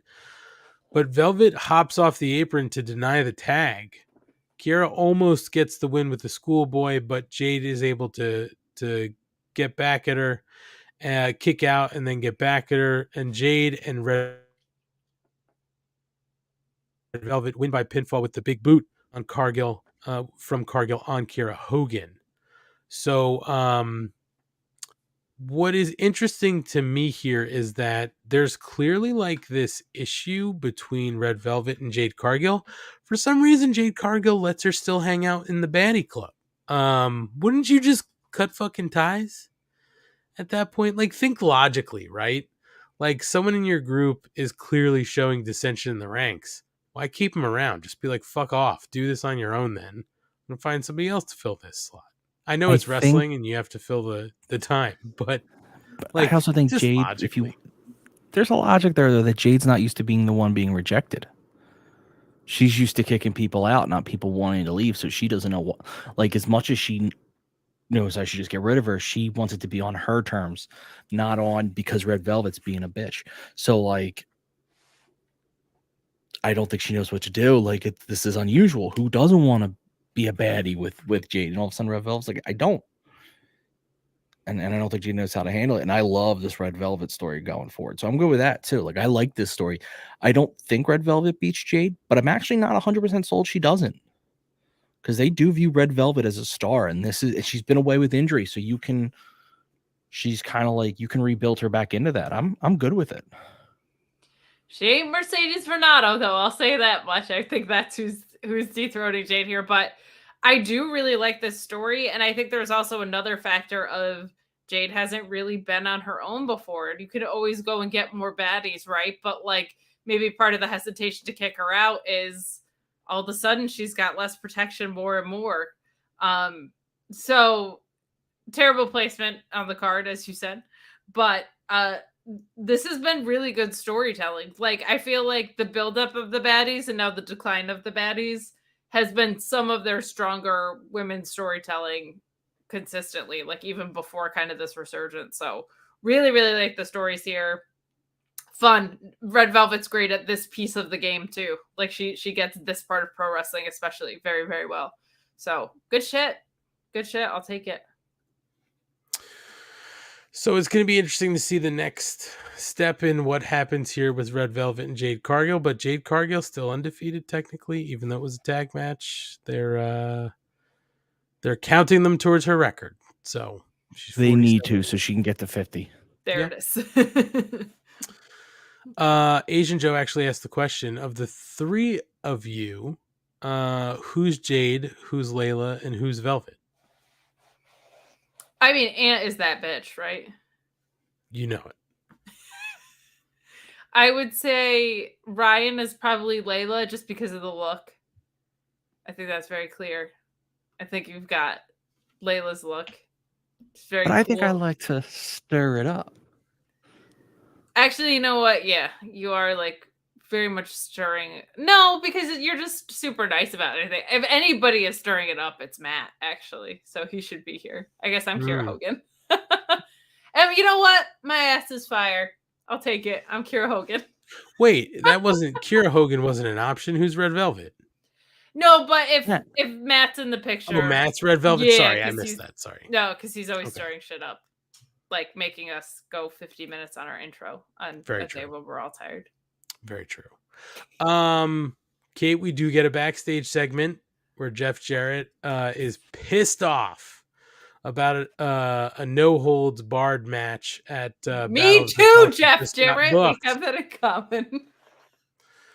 So they did announce that they were going to get that title rematch at Battle of the Belts. It's another Jeff Jarrett match. That's right.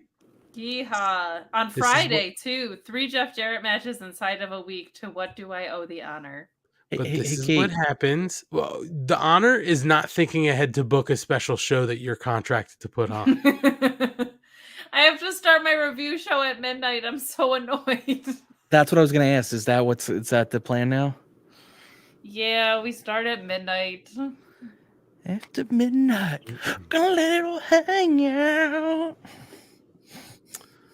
Now we're in our main event. Darby Allin versus Samoa Joe for the AEW TNT Championship. It is a hometown show for Darby Allin. The crowd is way behind. A couple things before we kind of get to the end here.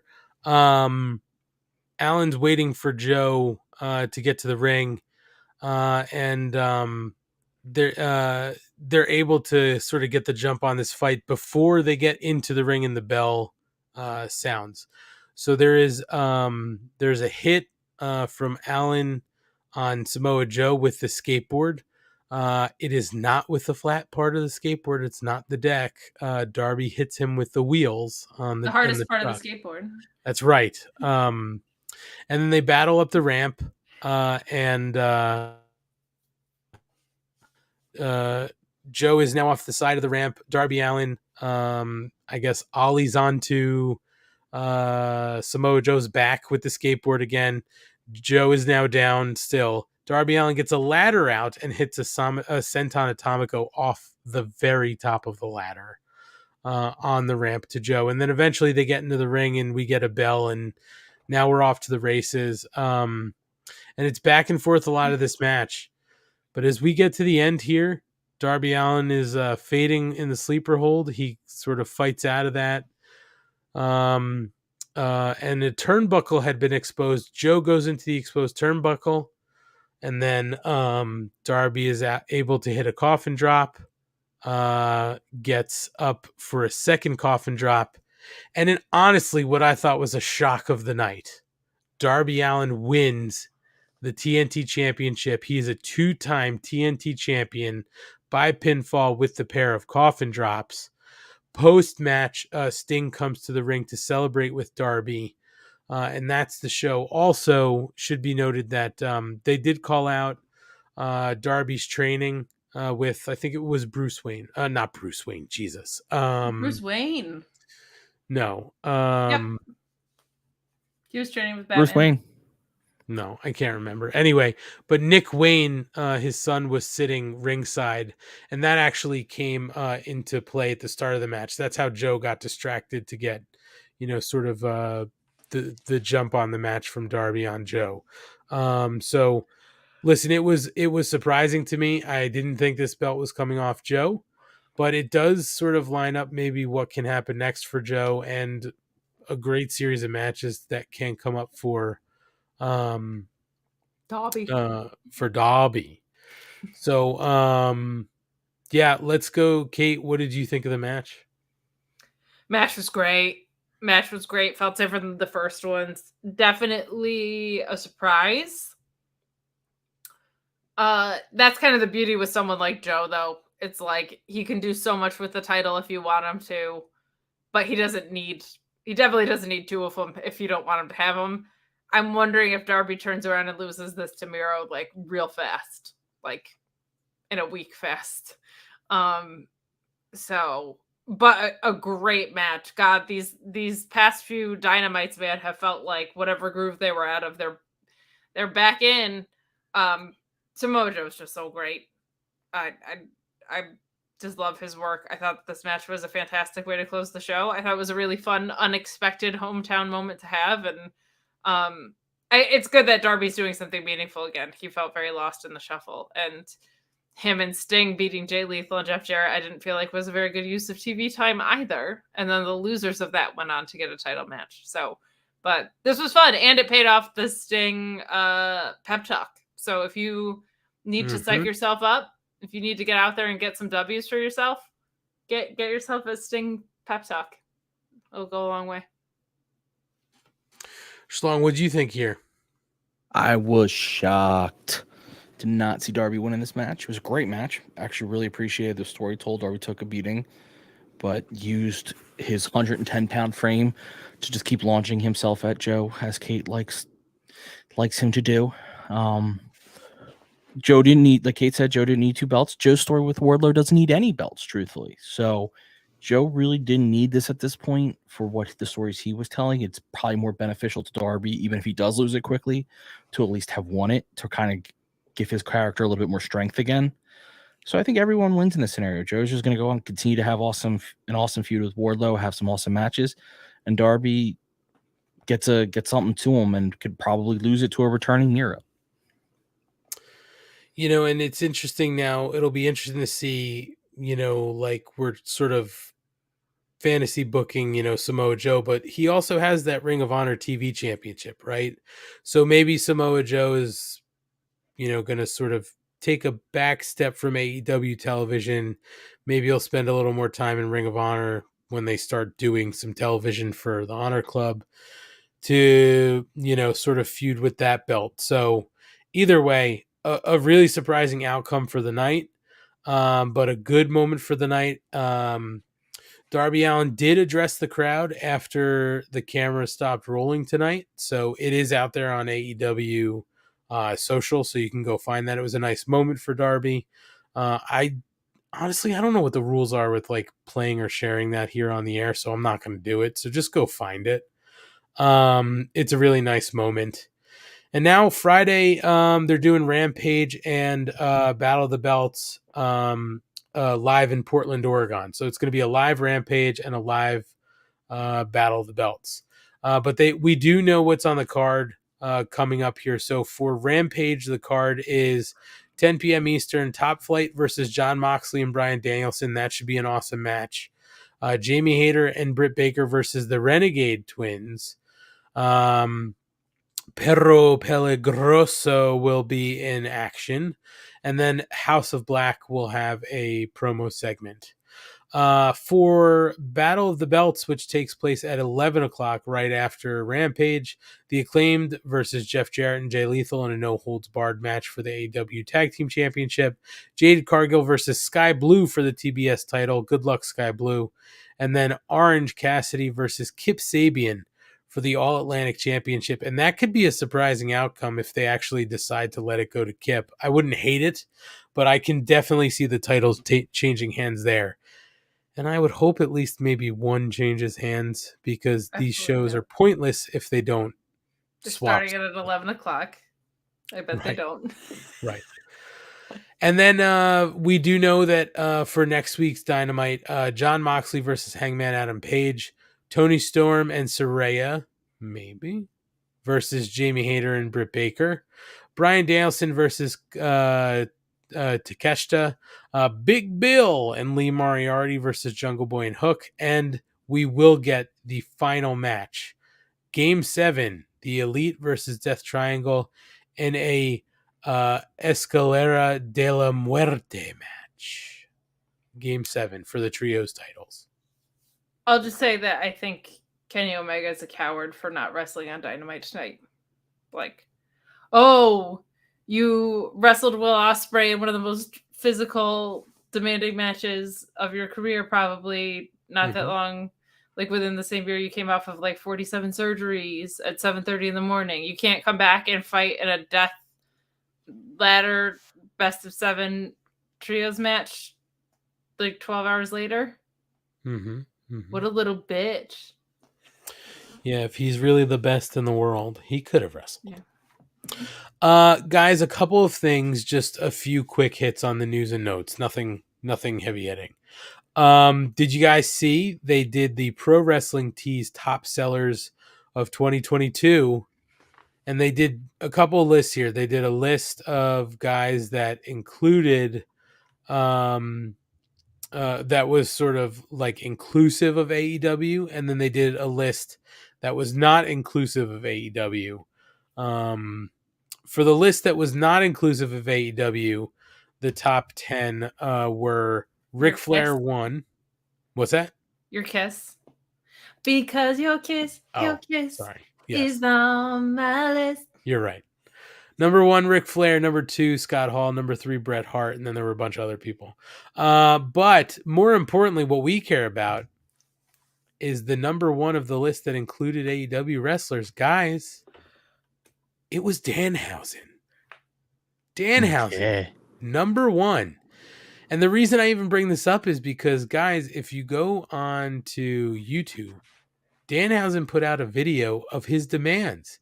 He's Mr. Moneybags, and he feels that maybe more television time is in order. Money is power, and Danhausen has the power, right?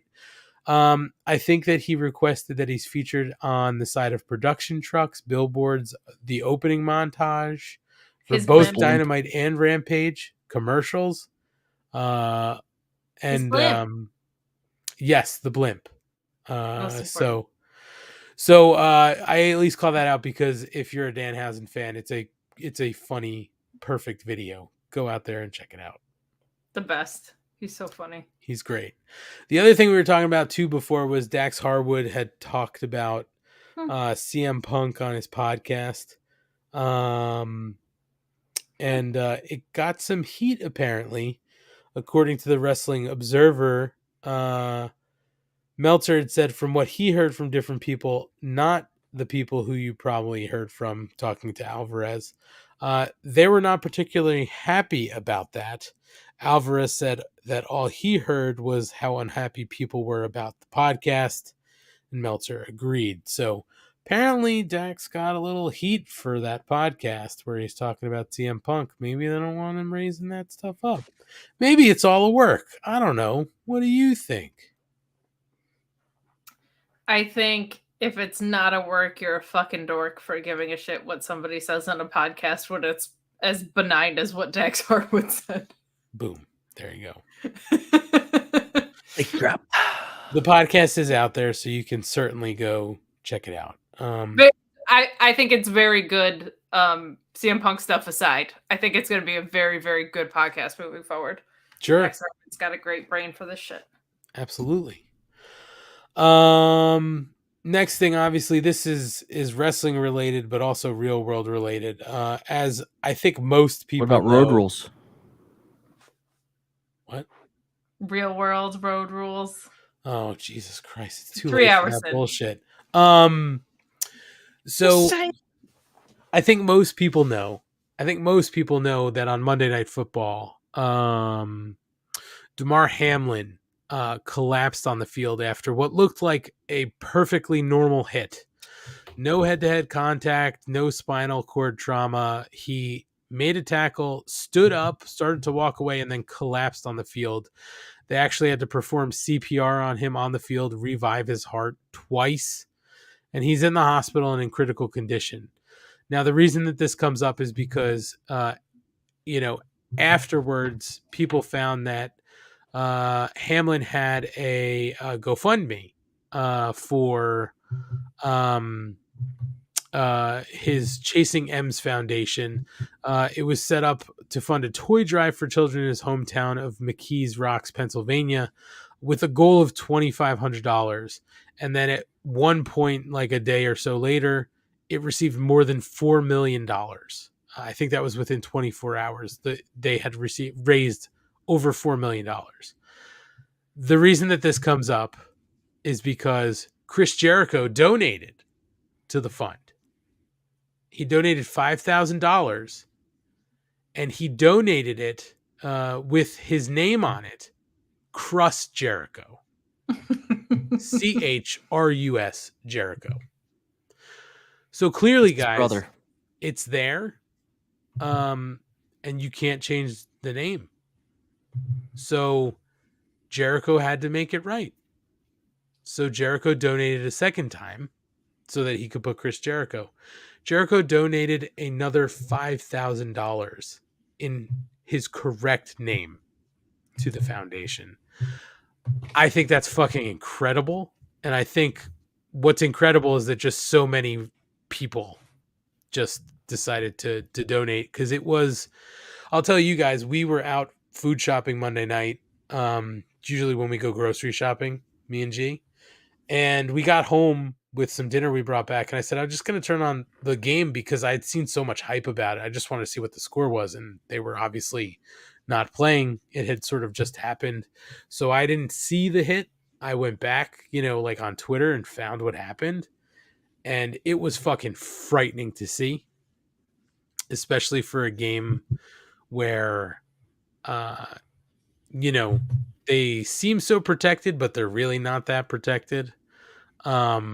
And he just fucking dropped. And in a real life scenario, like from my real life, there was a situation when I was in high school where something very similar to this with a worse outcome happened to a student a year younger than me. So that's immediately what I thought was like, this guy's dead. But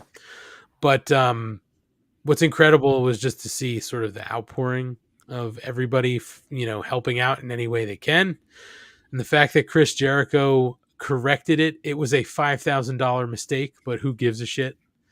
And actually, I read after the fact that they actually corrected the first. They corrected Chris Jericho, but what the fuck does it matter, right? I mean, it's for a great cause. So I thought that was sort of a funny story, but also a pretty awesome story. Jericho dropping 10 G's, and one was a 5G mistake. Yeah, he continues to be one of the most charitable people. Whatever you think, like politics aside or whatever the fuck, like where there's a GoFundMe that's going around, his name is always on the list and in really big dollar amounts. So it's just really cool that he uses his platform to do it. And I was watching NXT when this was all going on. And it's just, I immediately thought of actually Jerry Lawler when he like died on air. And you also think of like Owen and stuff, right? Like, because Jerry Lawler was the same thing where it was like, he was dead for a little bit. Like it was just nuts. So just prayers to him and his family, and very cool to see people go and support that toy drive, like you said, or that fundraiser rather. Yeah. And I actually think they said after the fact that like they are going to use the funds obviously for like the toy drive or his foundation, and then maybe some other things, that he was involved with, like other charities and stuff like that. So I think it's still out there and still raising money, so you can get out there and find it. Guys, the last thing to bring up is just sort of a pretty awesome thing here. Last night on Dark, Christopher Daniels had a match with Brian Pillman Jr. And the reason I bring this up is because if you didn't know, this is Christopher Daniels' 30th year as a professional wrestler. He put a tweet out 30 Januaries ago. I stepped into the world of professional wrestling through the doors of Windy City Wrestling. I appreciate those of you who have that have watched, cheered, booed, supported, and most importantly, cared. The journey continues. So he's in his 30th year, and he actually got the win on Dark over Brian Pillman Jr. So pretty incredible, man, to be doing something like this, so physical for 30 years. And Daniels had the whole eye issue, where he had all those blood vessels burst in his eye. So awesome to see that he's still doing it. And he's still really, working backstage too, right? So he's got other roles for the company backstage. So pretty impressive. 30 years. Congratulations, Christopher Daniels, the fallen angel. Oh boy, bless you. Thank you. Well, guys, that's all I have tonight. Matt really fucked us up with an hour of discussion that we weren't anticipating, but I cannot wait for him to come back and tell us the stories of all the hand jobs that really fucked with his vacation. Oh yeah. It'll be so much fun. But until then, we'll be back next week. And Kate, why don't you tell the people what you've got going on? Sure, you can find me every Tuesday and Friday on Fightful YouTube doing the NXT and AEW Rampage / SmackDown post shows over there. Wednesdays here, and on Fightful Select on Mondays doing the Raw ones when I can stomach it, as well as pay-per-view post shows. And I'll be back at Excite Wrestling. I think, unfortunately, their next show is February 1st when I'll be on the Jericho Cruise, so I'll probably be waiting until March to return there. That's what I got for now. Oh, and follow me at Miss Kate Faber, whatever. Boom. And Kate, I will say this. When you're on that goddamn cruise, Ryan, you're going with, right? Mm-hmm. Ryan, you run the Twitter. Here's what we need. We need thirst fucking trap photos on our Twitter of Kate. And then I'll so take chunky right now. That's not fair. So, Ant, this is what I'm going to tell you. That's what you're requesting, but what you're going to get is thirst trap photos of me. Perfect. Ryan, that's the whole point. Let's discuss this off air. Come on, let's not do it all out. Okay. Thirst trap photos of Kate during the cruise on the Twitter. I will take them and put them on the Instagram. I'll just accidentally. Don't worry. she'll be eating ice cream in such a cute way, or drop something, or I got it. Grabbing a cheeseburger, whatever you need to do, it doesn't fucking matter. Ryan, why don't you tell the people where you're going to be? Well, we know you're going to be on the Jericho Cruise too, so people should probably be following you on social. Maybe when you have some internet. I am getting the internet package, so I should have internet. You can follow me at Mark Order Pod. That's our podcast, our Twitter, because that's what I use to try to interact and get our Twitter built up. Almost at 1,000 followers, so we're going there. Mondays and Tuesdays I live tweet Dark and Elevation, and the rest of the week I'm just hanging out. So come hang out. Well, that's awesome. So yeah, hang out with your dicks in the dirt at the Mark Order Podcast Twitter. What? Your dick's in the dirt, like Hangman said. If you treat Ryan with disrespect, he will knock your dick in the dirt. That's for sure. And by that, he just instantly blocks. True. And we'll remind people as we get closer to the cruise dates for you guys. That way people are sure to be following Mark Order Pod on Twitter, and then we'll take some of that over to Instagram. But certainly it should be fun to watch Ryan and Kate and all their escapades on the boat, and maybe see who they're meeting and stuff like that. So we'll remind you as we get closer. I'm going to remind you right now that you can find me here pretty much the only place people will have me, on the Mark Order Podcast Wednesday nights. Saturday night, we're going to do a bonus show. I know at least me and Mrs. Money will do it probably shortly after 8 o'clock, talking about Battle of the Belts from the night before, since we're not going to be able to watch it in real time, but we want to do some bonus content for you good people who support us. So be sure to keep an eye out for that. Also, as Ryan said, follow us on our socials at Mark Order Pod, Twitter, Instagram, Facebook, TikTok, YouTube, all those places.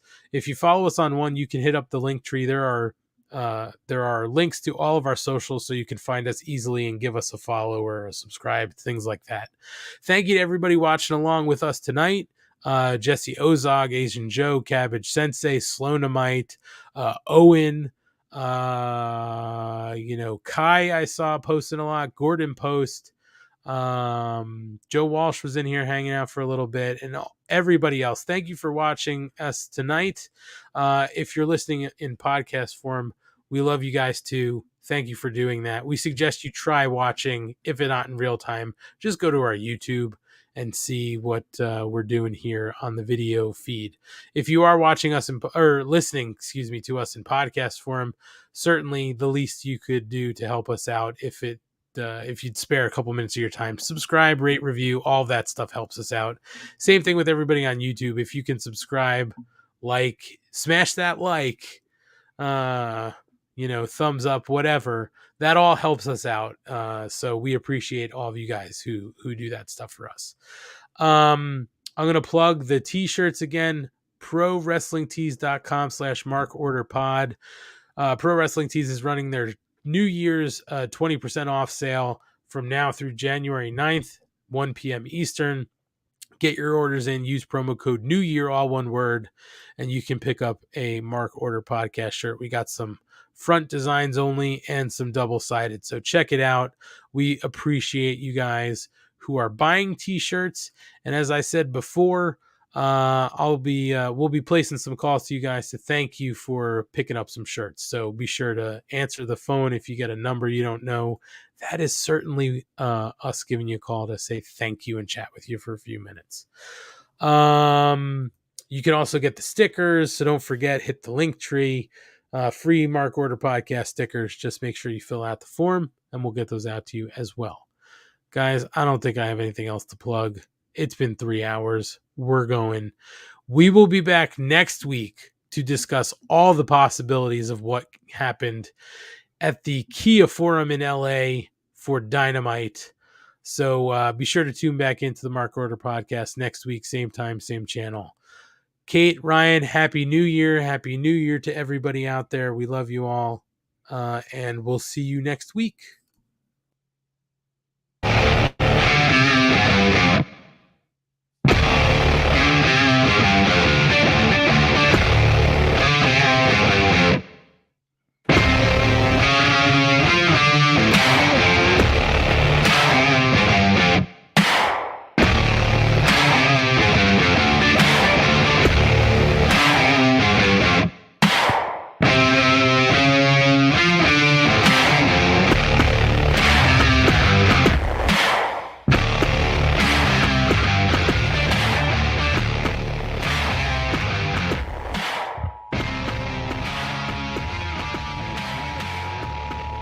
This concludes the Mark Order podcast. We now return you to your regularly scheduled programming. Join the Mark Order.